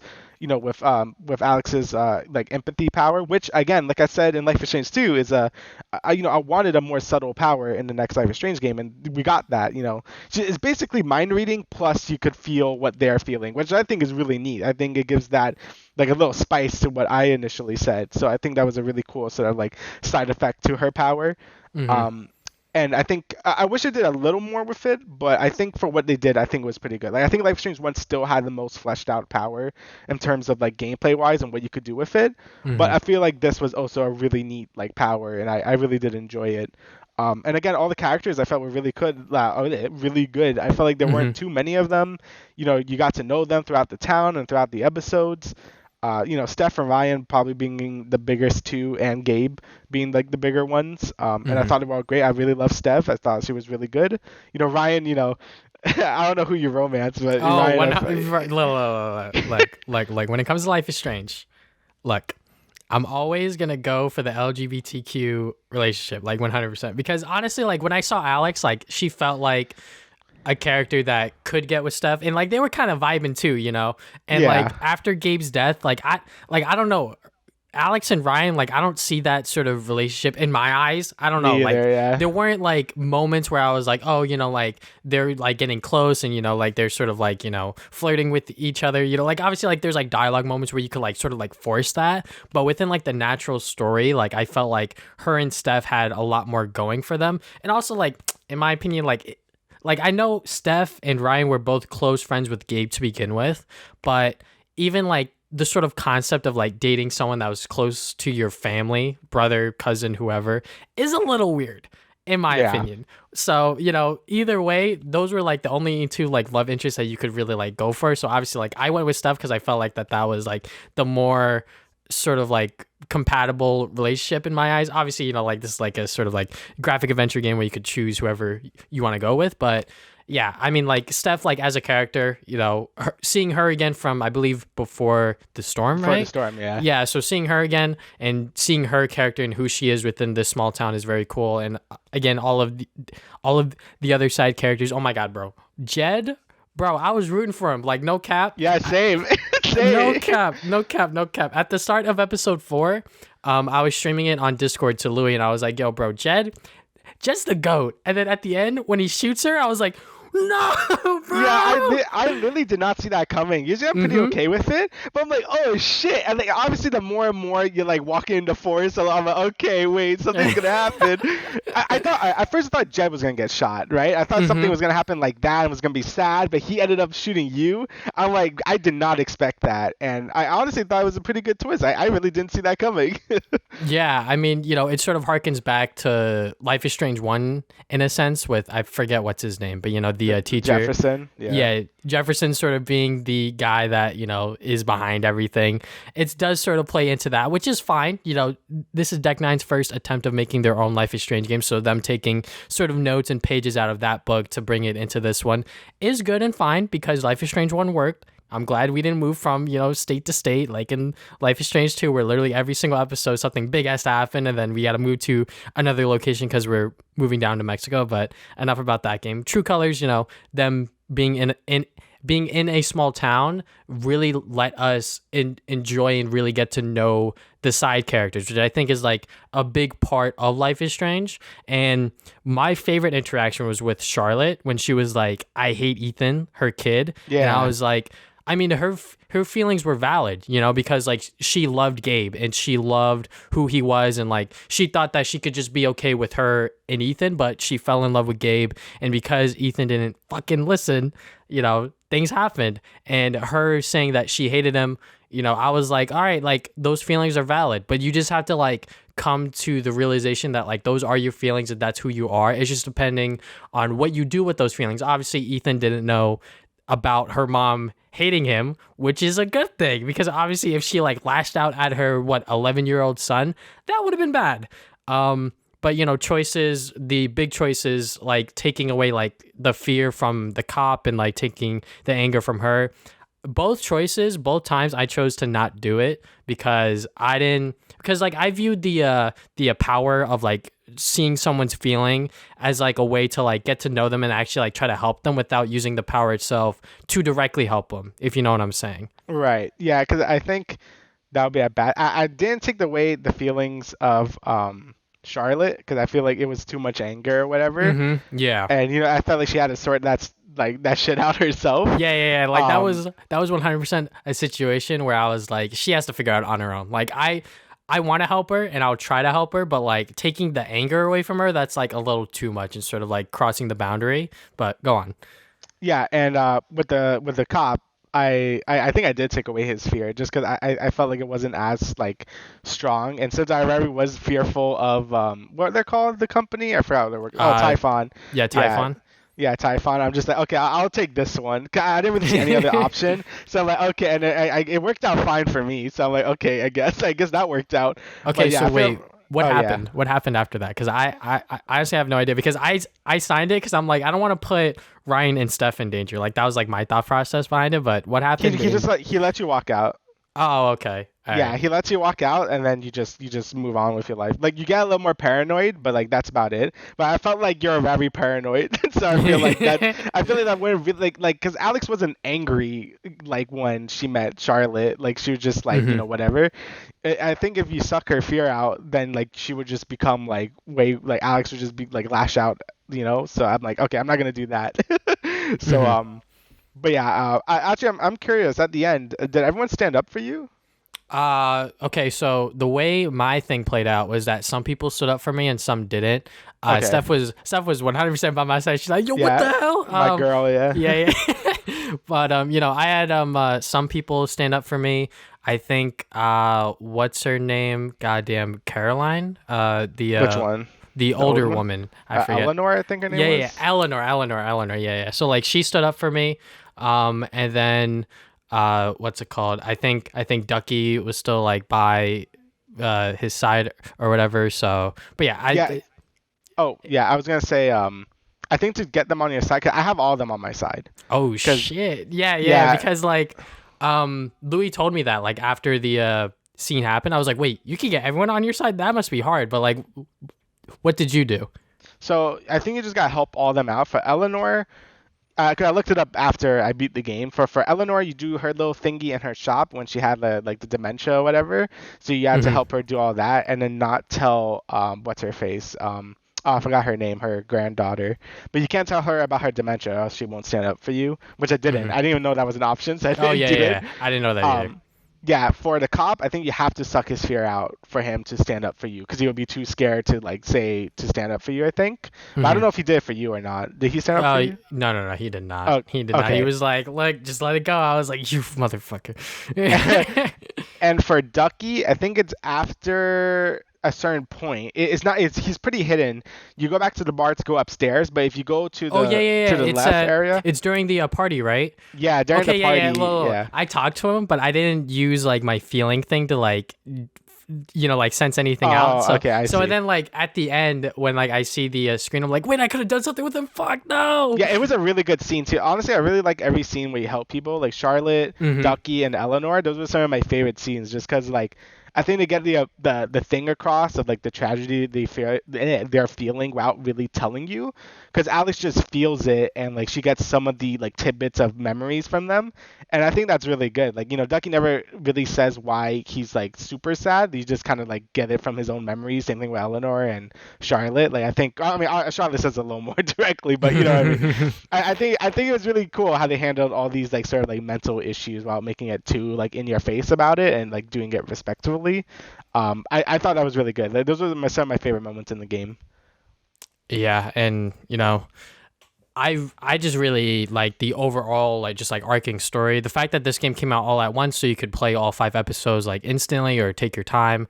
That was like really really a fun to just do again because I haven't binged a sort of like graphic adventure game since I played Life is Strange 1 back in like 2017 or something like that. I forget exactly Yeah, what year, but whenever I I, did my video on I think it that, was 2016. I played in 2016, I think. yeah, I But think I played it a little after you. I forget what yeah, year, but just playing it through and through, episode 1 to 5 again, doing that with this new game was like super duper fun.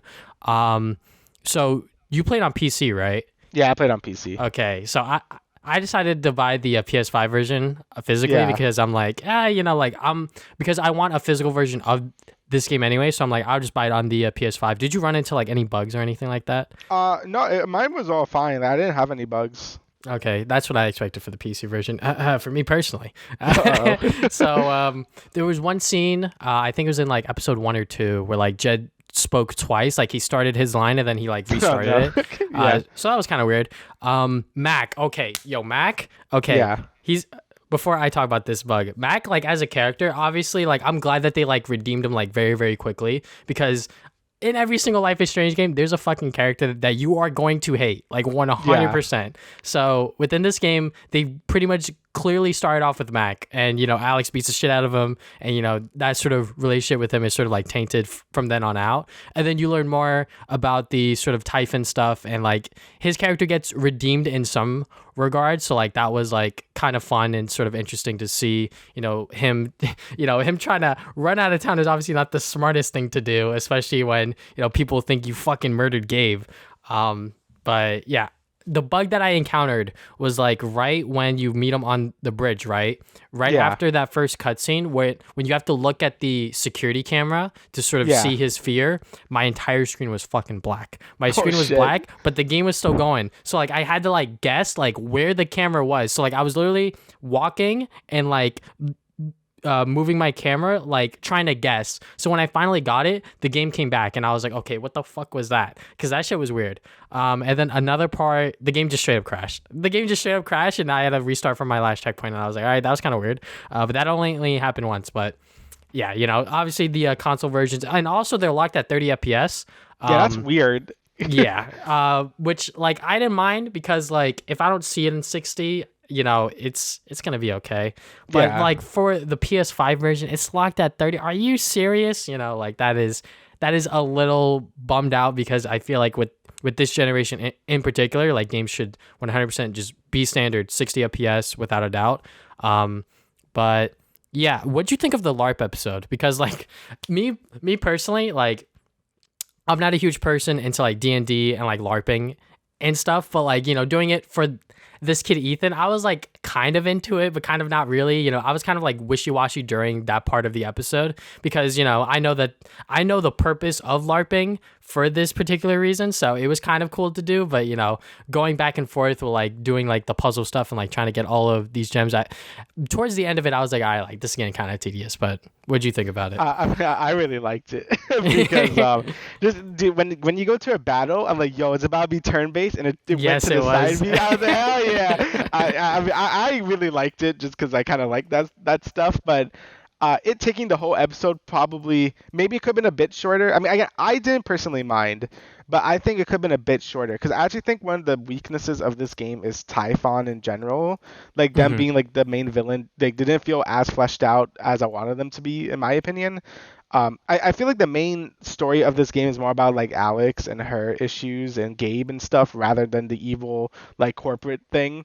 At least in my opinion, because like most of the fifth episode was about Alex's like mental trauma, and not even really about Typhon in general. So I feel like that's the majority of the story. So I feel like if you cut some of the LARPing stuff for like more of the Typhon stuff, I wouldn't have minded.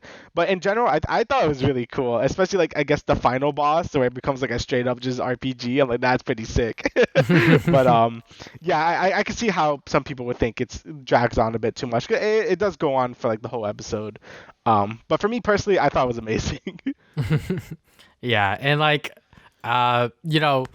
I kind of knew that Gabe was gonna die. Did you have a feeling that he was gonna like bite the dust within the first episode? I kind of knew that. I'm like, I think Gabe is gonna die. I think some reviewers even said he like died. So I'm like, because it's like, oh, it's a murder mystery. But yeah, fine. I'm like, okay, I think your brother is dead, and then yeah, he dies. He just gets a freaking what's that movie? What's called? Lord of the Flies gets piggied. He just gets a rock thrown in his head. He gets piggied. Yeah. So I mean, yeah, he literally just got the boulder rocked right in his face. No pun intended. But yeah, I knew that he was gonna bite the dust in a sense, because I'm like, something has to like propel the game forward, The only thing, because this is a little later, also in episode 5, I thought this was way too convenient that their father was working in the same thing. Yeah. I was gonna bring that up. Yeah. Okay. That was the only part of the story where I was like, okay, like, come on. I think this is all they really had to do, right? Because Gabe was looking for his father anyway. Because if you look through his notes and stuff, he has like a whole bucket list, and finding his father was there. So I think it would have been cool if Gabe went to Haven Springs because he had a lead that his father was there. And he was probably only going to stay there for a little bit, right? But then maybe he met Charlie and said, okay, I'm going to settle down here and just make it my home. And that would make more sense to like why everyone would be there, right? But no, he never really even knew his father was there. And it's just a big coincidence. I think that's way too, like, that's too much for me. That's like way too like on the nose sort of thing, like way too coincidental. So like when that twist happened, like when she finds the pendant and their photos are in there, I'm like, no fucking way they did that. Like Yeah. he was actually like a minor within those mines that Jed kind of fucked up and killed a bunch of people. Yeah. So yeah, I mean, like I definitely also have a problem with that. Them alluding to like their family problems throughout the entire series, and then having them have this fifth episode sort of like flesh all of that stuff out. I was fine with, but bringing his dad all the way back to him being one of the victims that died within Jed's fuck up. I was like, all right, like that's kind of like far out there, but I Yeah. guess that might have been where they wanted to take it to begin with. But maybe they could have like hinted it a little bit better and sort of like sprinkled it a little bit more. I don't know, because that was just way too coincidental. But us exploring Alex as a character like throughout this entire series, especially within the fifth episode, was really really fun. I feel like that, you know even though she was just like her own character for like the most part, like she didn't have like someone else to bounce off of like with Max and Chloe, she was like a very very like strong character in a sense that like she is able to identify like her struggles and like have empathy for other people because of those struggles. And empathy is definitely something that you don't find in everyone, unfortunately. So having that be like the main power and the sort of like main focus of this game was very cool. And I'm gonna be honest, like I didn't use the sort of like feeling power to like its full extent. Like I mentioned earlier, I didn't like take the fear or the anger out both times I got the chance to. And when I was given the opportunity to tell Gabe about my powers, I chose not to and sort of just like kept it away from him. And then he fucking bit the dust. And then Alex sort of just like told Ryan and Steph about it. I'm like, I guess these powers are kind of just like whatever, but you know, it Yeah, I is what it mean, is. yeah, I really liked using it. I basically just scanned like everyone using it. Like you could like if hmm someone has an emotion, like a lot of the NPCs, you could just kind of scan. There's one really funny NPC. I think it was during the LARP where some dude was with some telemarketer, and if you scan him, he just like fuck. Like, it was really funny. That's just like his whole internal screaming. It was really funny.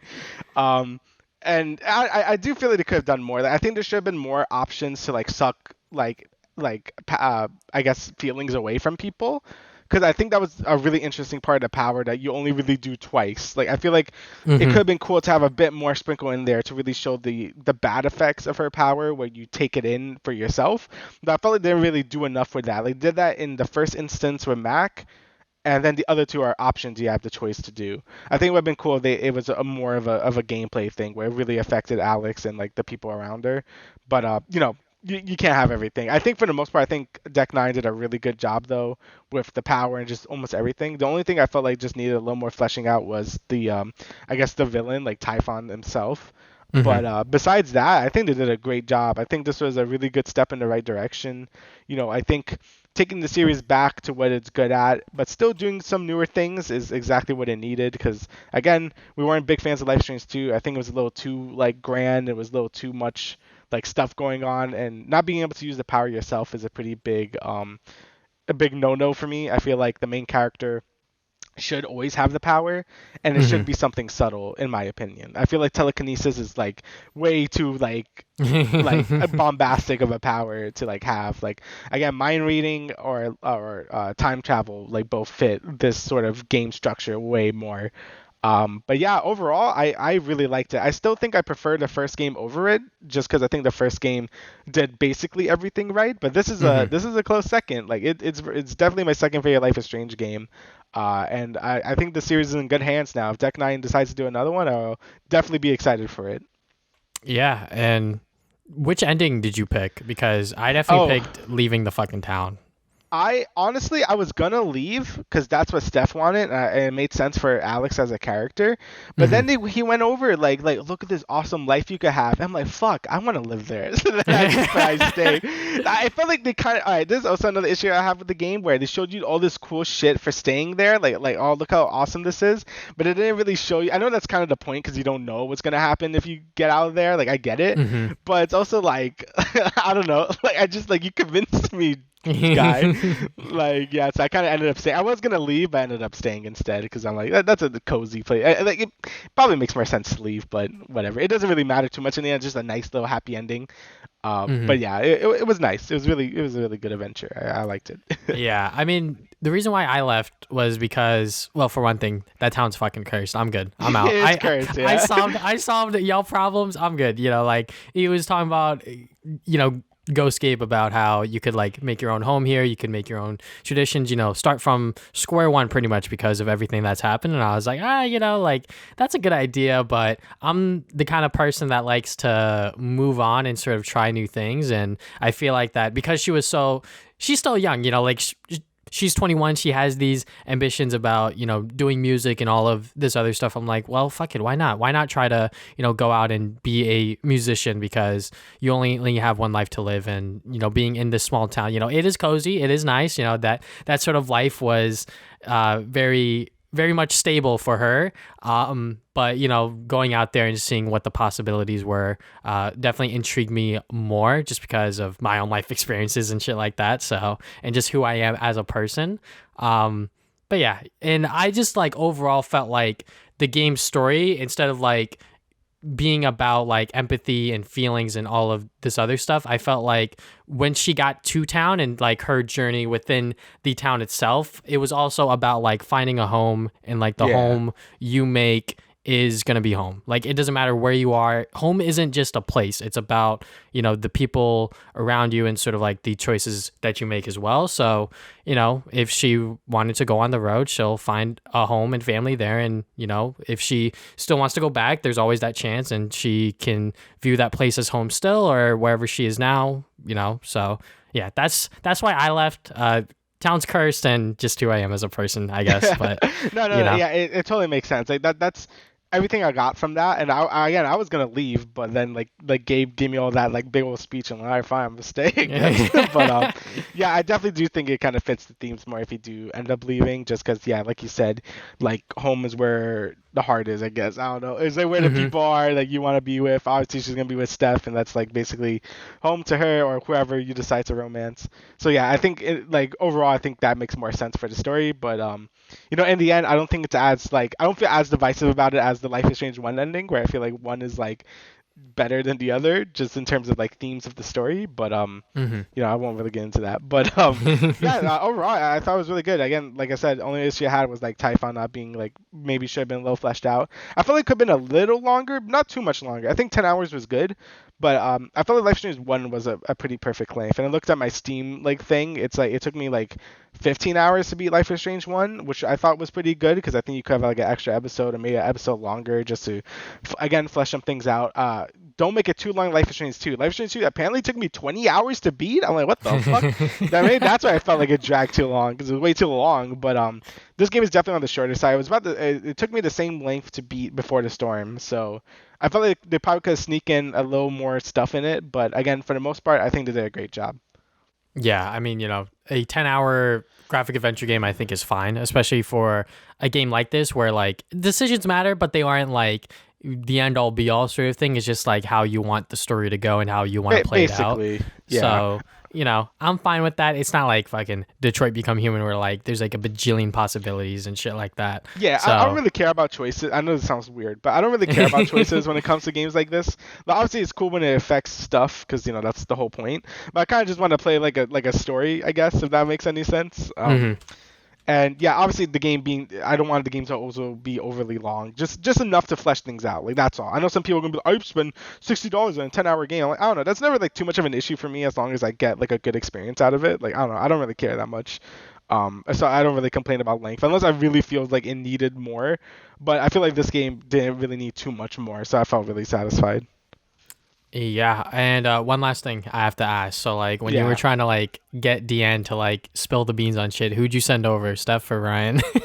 Oh, I sent Ryan because I thought, like I don't know if she's gay or whatever, like right? Because most people are straight, right? So I was like, okay, I'll send Ryan, and apparently that choice had no difference.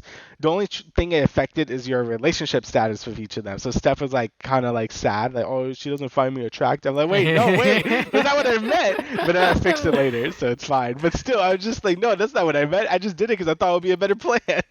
You still So, kissed yeah. her on the roof, right? Yeah, of course. Okay. Yeah. Yeah. I mean, like, I sent stuff because I'm like, look, she's making a better argument about, like, how she was, like, flirting with her and shit like that. So, when you do send stuff over, that shit was so funny. She's like, am I blushing? I'm like, oh my God, are you asking Oh. this in front of me? Like, what the fuck?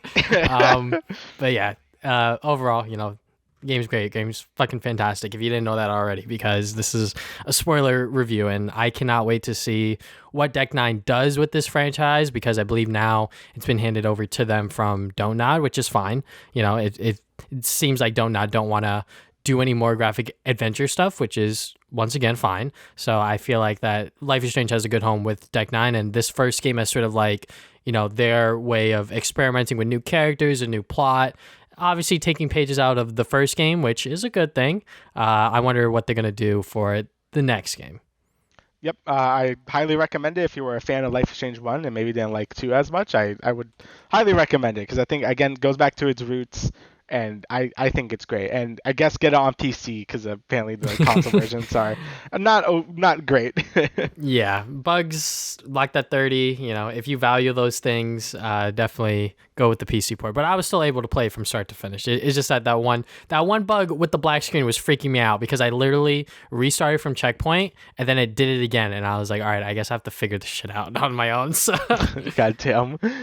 all right, so now let's talk about the Nintendo Direct. So I got a list here of just a bunch of random shit. We could go from wherever. So, like, do you want to save the Mario cast first or last? Yeah, What's up? Okay, let's do that last because I feel like that's a whole thing. Okay, so I guess we go with the normal announcements. So, obviously, this Direct was pretty good. I think they showed some pretty cool things. They started with a Monster Hunter Rise expansion, which is pretty neat. Obviously I love Monster Hunter, and this is gonna just introduce like the new harder rank stuff, and I'm just excited for it because I liked Monster Hunter Rise, but nothing too crazy. I wouldn't say it wasn't really until Kirby where people really got like, oh shit. And yeah, as just a Kirby fan, I love the dude. Like I played basically every game he's in it. And I have to say, it looks great. Like, I've been really waiting for Kirby to sort of evolve into a 3D platformer or really anything for a while, because I think Return to Dreamland on the Wii was a great evolution for the series to just be a 2.5D platformer and start bring Kirby to the consoles and stuff. And I thought Triple Deluxe was okay. Robobot was really good, and I thought Star Allies. I just felt fatigued of the series at that point. I think you felt the same way, right? Like it's just like Yeah. I'm like okay, like Star Allies is very mid. It got better with updates where they added more characters and stuff, but it still was feeling really lacking compared to the other Kirby games that came out recently. And I'm really happy that they decided to just totally do a new thing. It took Pokemon like 20 years to get this across the head. For Kirby, after like 4 games of like 2.5D platformers, they're like, okay, let's do something different.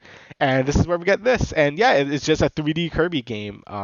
Basically what you expect from Kirby, but in 3D. You can still use all your copy abilities. You could float around. But now it's in 3D, so you get like big boss fights, like that gorilla looking thing that looks really cool. You have like cool little cutscenes. The game looks pretty good for a Switch game as well. It ran a little crusty, like I saw some frame rate drops, but at this point, what are you gonna do? The Switch is just an underpowered console. So for what they're doing, I think it looks great. Obviously the setting is weird as hell. It's just like a post-apocalyptic city, which is cool. I mean, this was like weirdly hinted in Kirby 64, where Earth was just like a frozen wasteland. I don't know why Kirby like has dark lore, but I guess it does. So yeah, you're just exploring this like abandoned like a post-apocalyptic city with like trees overgrowing everything. It's really like creepy, but you also have Kirby there, so I guess it's fine. I don't know. What did you think about this? I mean, the Kirby Last of Us game looks pretty dope. Yeah, Kirby Last of Us, but yeah, 3D Kirby. I think that this is something that they've been wanting to do since like the GameCube days, and they're finally going through with it after the much success since Return to Dreamland, which was a really, very solid Kirby game. And, since then, Star Allies, not so much. I think that the double copy ability I thought was going to be so much that it just ended up being really underwhelming. But Planet Robobot, really, really, really solid. and then Triple Deluxe was whatever as well. So them taking on the full 3D stuff, I'm all for it. And I cannot wait for this game to come out. I'm 100% going to buy it once again at $60 because, that's just the Nintendo tax, if you will. Prices don't go down, so you're probably going to have to buy it at that same price when it comes out at launch and likely a year later. So, yeah, I'm very much looking forward to Kirby and the Forgotten Land because it's a goddamn an actual 3D Kirby game, and with all of the other Nintendo sort of mascots jumping to 3D in some way, shape, or form, Kirby finally making that jump fully is very, very cool. Yeah, and it really shows that Nintendo actually doesn't have a lot of 3D platformers either. Like, it's really only Mario. Now that I think about it, I think they used to have more, but for the most part, it's always been like just Mario. Everything's always been like 2D. So, I would like to see like a 3D Donkey Kong game as well. I think that would be really cool. But bringing Kirby into the third dimension, I think that's just a great decision. It makes Kirby feel like a bigger franchise than it is. When you look at Kirby games, just whatever, it's a Kirby game. Obviously, I don't think that because I love Kirby, but for most people, they probably don't think much of it. But now, if it's gonna be like sort of 3D and sort of like that same league as like a Mario 3D game, maybe like I don't know, that just makes me very excited, and I'm very happy to see that they're really pushing for this new direction. So yeah, really looking forward to that. Also, I totally forgot that there's going to be a Smash Ultimate Direct on October 5th. Yep. Mm-hmm. So this was a weird thing about this Direct. There was a lot of announcements of announcements. So they did this with Smash Ultimate, and they did it with Animal Crossing, which is just in October. We don't actually know when it's coming out. And yeah, it's kind of weird it didn't just show the character and then do what they usually do, where they do like the breakdown of the character. Maybe they really want to keep it like secret until then. I mean, but, this is the final character, and I think they've done it twice over the last two characters where they announced it and then they showed everything off at the same time. So I think people were kind of expecting that it's going to be a Smash Direct announcement and not like the actual character. But, we're only 4 days away. It's not that far now. And, people are losing their shit. Who's going to be the last entry for Smash Ultimate? Because after this character, apparently there's going to be no more, and whatever the game is, we're not sure if they're going to do software updates to like adjust characters and things like that. So yeah, I mean, once again, my prediction is always Sora because I feel like that he would fit right into Smash Brothers. But them announcing these separate directs is fine because that just means this direct in general isn't flooded with other stuff, and it sort of doesn't take over the show. So that's a good point. Yeah, I guess if you didn't care about Smash or Animal Crossing, you wouldn't really have to bother with it. And I guess last predictions ever, I guess, for this game. I mean, I guess like Master Chief, Crash. I don't know. Like, I'm sorry, I don't really care anymore because I kind of got everyone I wanted. So if they add anyone else, it's kind of just like gravy on top. Like I got like Sephiroth, Pyra Mithra, Joker. Like man, like I'm living the dream. I got everyone I really wanted. So yeah, whoever they add is just gonna be like gravy, and Twitter's gonna be a mess whenever that happens. Oh so. Yeah, 100%.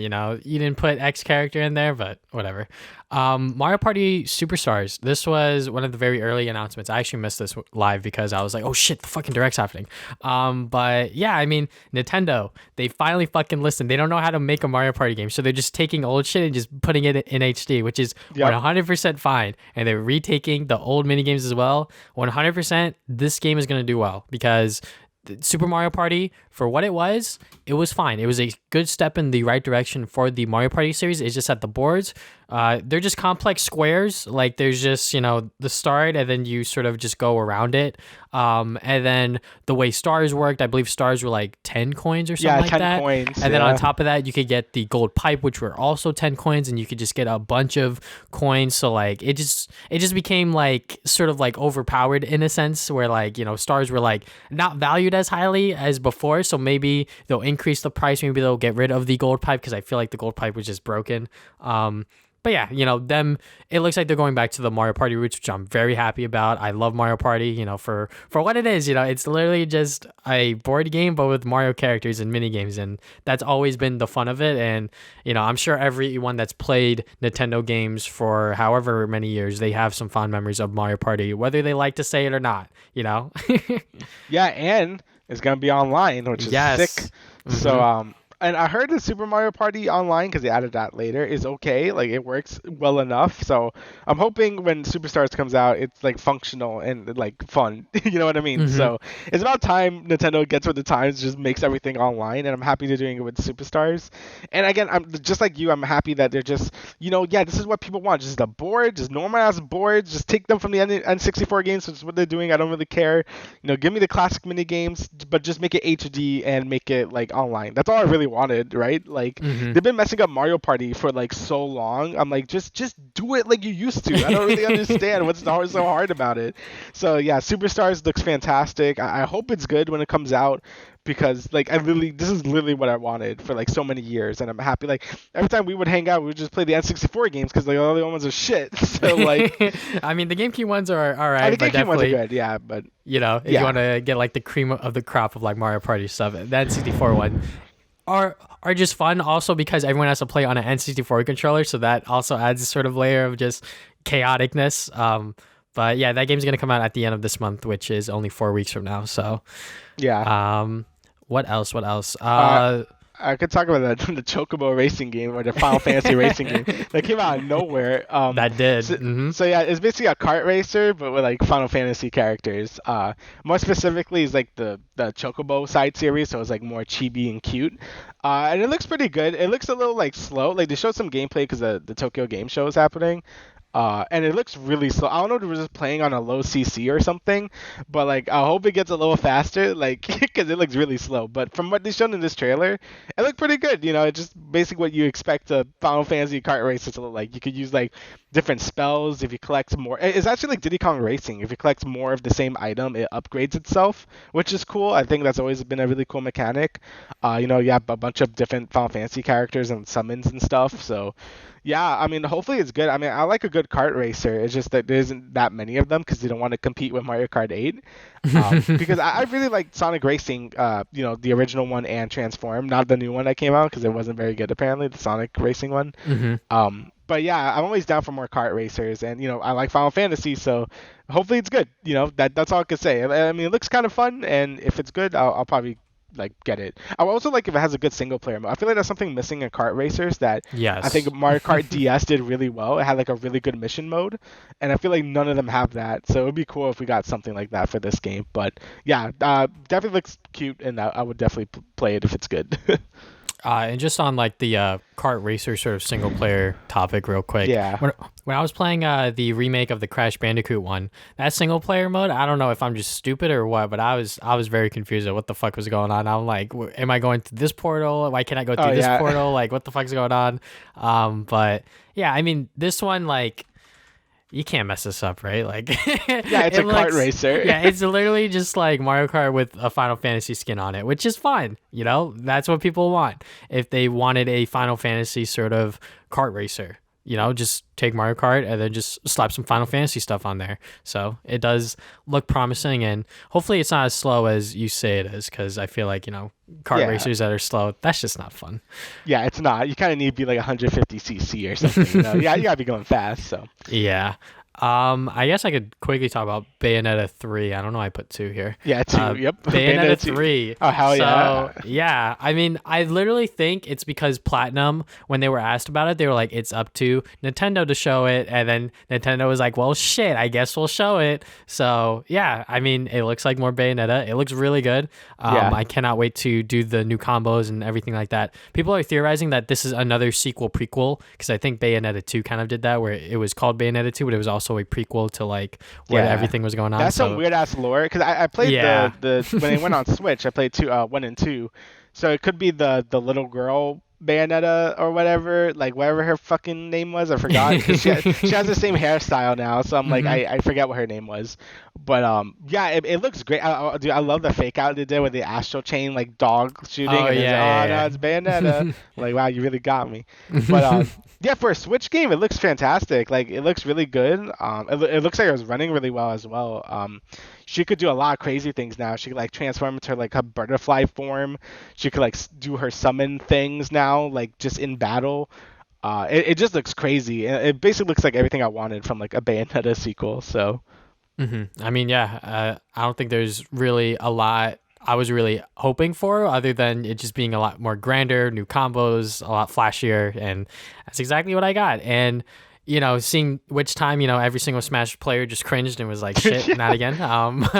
But yeah, Bayonetta 3, very much looking forward to it. We actually have a release window now of 2022, which is good because this game was announced, I don't even know how fucking long ago, like 2017? Yeah, or something 2017 like or 18, yeah. yeah, so it's been a long time. Bayonetta fans have been waiting patiently, hopefully. So now that they finally have this sort of trailer and we got to see some gameplay, it is very exciting to hopefully jump back into the world of Bayonetta very, very soon. So yeah, Bayonetta 3. What else? What else? Splatoon 3 looks pretty good as well. Obviously, we already knew about Splatoon 3, but they showed some more of the single player, which looks hopefully is more fleshed out, like the Octo expansion, which was amazing. I love the Octo expansion.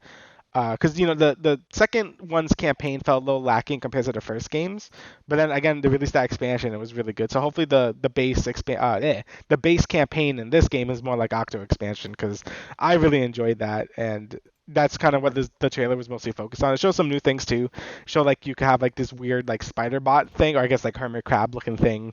I guess that's like a new super or whatever, and you have like this weird Spider-Man mode where you can like sort of like latch onto walls and like shoot people. So yeah, again, it's Splatoon. It looks good. Very excited for it. I am excited for the single player because again, Splatoon has a way better single player than it should have. So I'm very excited for that. Hopefully they bring back Salmon Run too, because that was a sub mode. Yes. And yeah, I really enjoyed that game mode. So I'm hoping they bring that back and flesh it out more, because I really enjoyed that. Basically, I just want Splatoon 2, but more. So it looks like that's what's going to happen here.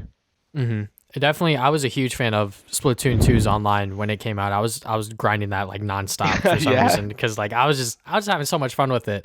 And then at a certain point when I was in like A rank, I'm like, all right, these players should be good. And I'm like, wait, I'm playing a fucking kids game. I forgot these are still children, and some of them could be quote unquote boosted. And I'm like, yep, this shit sucks. So I kind of stopped playing it. And then I think a couple months ago, me and Kofi tried to like jump back into it, because Kofi didn't have it at launch, so like we never played together. So we tried to jump back into it. I fucking sucked. Oh my god. So I'm sure that this game I'm probably gonna suck again, and then I'll hopefully relearn Splatoon, because Splatoon's always been like a fun sort of like shooter for Nintendo, which is always like interesting to really think about. And with the new sub weapons and the new maps, and hopefully Salmon Run returns, I think that Splatoon 3 could be, once again, a hot seller, and very, very fun to play with your friends, because now most of us have a Switch, so we could jump online and do whatever crazy stuff we want to do. So yeah, I'm really looking forward to it, because I remember when Splatoon 1 came out, I wasn't really like, I saw trailers for it, and like, this looks stupid, and then I played it, I'm like, oh no, it's really fun. And then 2, I'm like, I'm basically like a fan now, because I really like 2. So yeah, I'm very much looking forward to 3. It's kind of weird, it's just doing straight up just a sequel, because 2, like, most Nintendo franchises don't do that. We don't really get sequels within the same console usually. Yeah. It's only really rarely that happens. So yeah, it's pretty interesting to see that. So and I guess, okay, I just want to talk about this because I don't really have too much to say about it. But Triangle Strategy, why do you keep the name Triangle Strategy? They're really keeping that as its name? Like, I played the demo, it's really good because it's just Bravely Default, but freaking Fire Emblem, and it's pretty fun. But I was really like, dude, they're going to keep the name, aren't they? They kept it with Octopath Traveler, so why would they change this? And they kept it. Just like, at least Octopath Traveler has like something to it. This is like Triangle Strategy. What the hell does that mean? Like, I get, it's like the weapon triangle. That's so stupid. But yeah, that's all I really have to say about that. Just like, I wanted to just say that's really dumb. Why? The Nintendo Online stuff that they announced. Yeah, I think that was something that a lot of people were talking about. Yeah, because for one, we got Genesis and N64 games, which is very, very cool. Finally, I mean, like, people have been wanting fucking GameCube games for a while, so now we got N64 games, and some of them are gonna have online capability. Like, that's gonna be cool. Playing Mario Kart 64 online and whatever other games. I'm sure that they are holding out on the Mario Party games for now, because they have the Mario Party game coming out. Yeah. So they're like, we're going to wait a little bit, so we're not competing with ourselves on this sort of thing. But on top of that, you have to pay a little more to get these games, which, oh my God, that sucks. But it is what it is. I'm not going to complain too much about it. it's just like it really shouldn't be that way because the Nintendo Online services are very like not great. Yeah, it's already trash. So like if this like it depends how much of a price increase it is. If it's like $5 more, which it won't be, I would just be like, okay, I'll do that. But if it's like it increases it by another $20, I just won't bother because I'm like it probably isn't worth it unless I really want to play like Paper Mario or something. Like it probably won't happen. But I guess the lineup is cool. They're doing the thing again though, where they're only releasing like maybe 6 games at launch, and they're just drip feeding you it, which is really dumb. I guess that's a way to keep you sub, right? Like just like, oh, Yeah. you could play this later. Yeah, it's really stupid. But when they were going through that sizzle reel of the N64 games they're gonna show, or they're gonna put onto the service, I saw Banjo-Kazooie. That caught me off Yes. guard. I really did not expect to see any rare games at all. So having Banjo there is actually a pretty big deal because I really didn't think any rare game would be there at all. So I don't know what kind of magic they're pulling here, but I guess Banjo could be there, and hopefully maybe Donkey Kong 64, Banjo-Tooie. I don't know. That's pretty neat. Yeah, and those are planned for the future, so that is very, very cool. Paper Mario is definitely a game that has risen in price exponentially over the last couple of years. Dude, so, tell me about. I still have like Thousand Year Door. Like I have it like in the case with manual and everything. This shit's like $100-$200 yeah, now. that game. Oh my god, bro, that game is like so coveted. It's kind of crazy, but I could talk about game collecting in general for a while, so I won't. But them putting these games on Nintendo Online services and giving us online capability is very, very cool.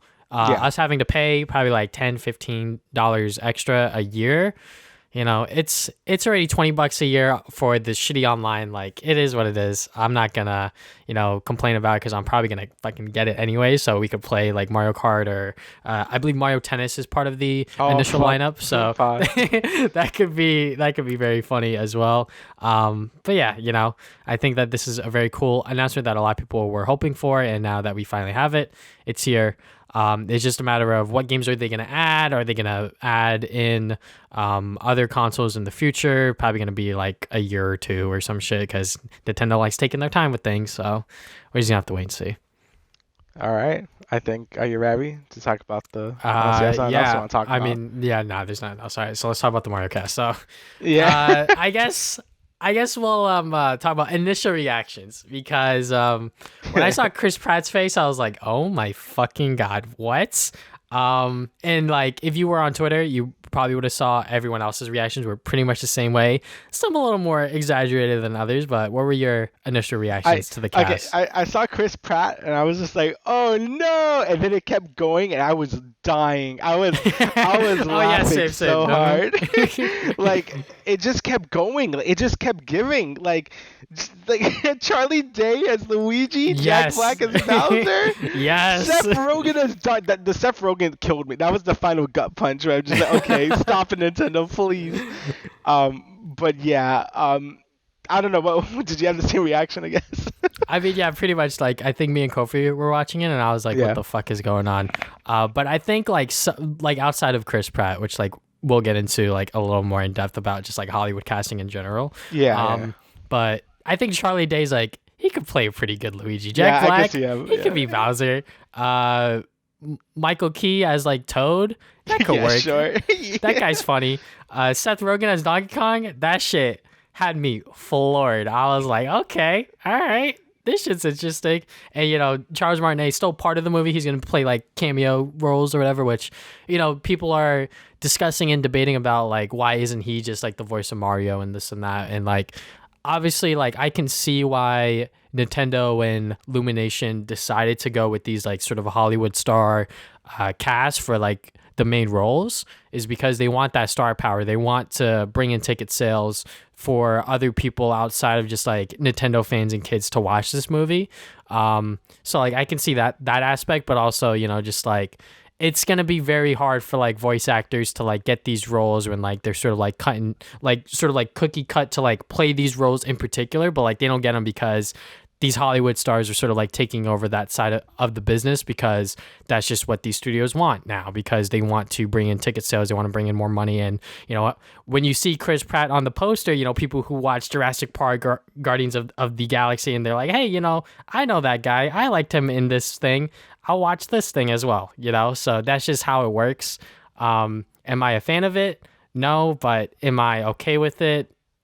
I'm not gonna say yes or no. It's just kind of like whatever, you know. Yeah, yeah. I mean, I feel that. There's a whole discussion about like Hollywood actors or bigger actors sort of taking like place over like just professional voice actors. Like you see it a lot, Hmm. especially in like animated movies, which is actually why I kind of respect the Ratchet and Clank movie a little bit. I never watched it, probably never will. But yeah, I do, I do have a lot of respect for them keeping all the original voice actors, which was like something I didn't really expect. Like that was really cool because like you can't hear Ratchet without hearing the James R. Taylor, right, or whatever. So Hmm. like um but with Mario, I guess I don't mind as much because Charles Martinet is the only one who's really voiced like Mario, and like any other voice actor like Wario, Luigi, Waluigi, he voices Hmm. basically everyone.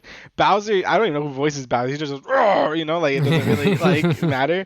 And I guess if Charles Martinet was okay with it, like if they did him dirty and just be like, hey, like nah, Yeah. then maybe I'll be a little more mad. But it seems like he's still getting like a lot of money from this, so I guess he doesn't really care that much. Yeah, it really is just on him, right? Because he's really the only voice actor that was really matter. Um, but yeah, usually I have an issue with it. But for this, since again most of these characters don't really have voices that much, like they do, but not really. I don't really care that much because it's funny. Because Hmm. I kind Yeah. of want to hear Charlie Day as Luigi now. But yeah, I do get it. Like that is like a strong argument, and I do agree with that on most cases. For this case is like a little different, but for the most part, yeah, I do agree that it's kind of shitty that Hollywood actors just take the place of voice actors. Because again, they're totally different things, right? Like voice acting Hmm. is a different art than regular acting, and whenever you see like a actor do voice acting, sometimes they can nail it, sometimes they don't, because they just don't know how to voice act. Because it's Marvel What hard. If is a Yeah, perfect example. yeah, because you can hear some of them do a good job, and some of them feel like they're phoning it in, or maybe they just don't know how to voice act. Hmm. So yeah, it's always gonna be a hard thing to do, and voice actors never really get a lot of credit at all, especially in like America. Like I feel like in Japan they're a lot better with it. Like they celebrate their voice actors a lot more than here. And here they're like in the trenches always. Like I feel so bad for them. Even like They're famous out ones. here. They're fucking out here on Fiverr, like trying to like scrape the bucket and shit. Yeah, Like, even like big ones like Laura Bailey and like Troy Baker, like sometimes you still see them in like smaller things, like maybe because they want to do it, but it's also like, like they don't get as much recognition as at like other regular actors. So yeah, I hmm, don't know, it's a whole thing.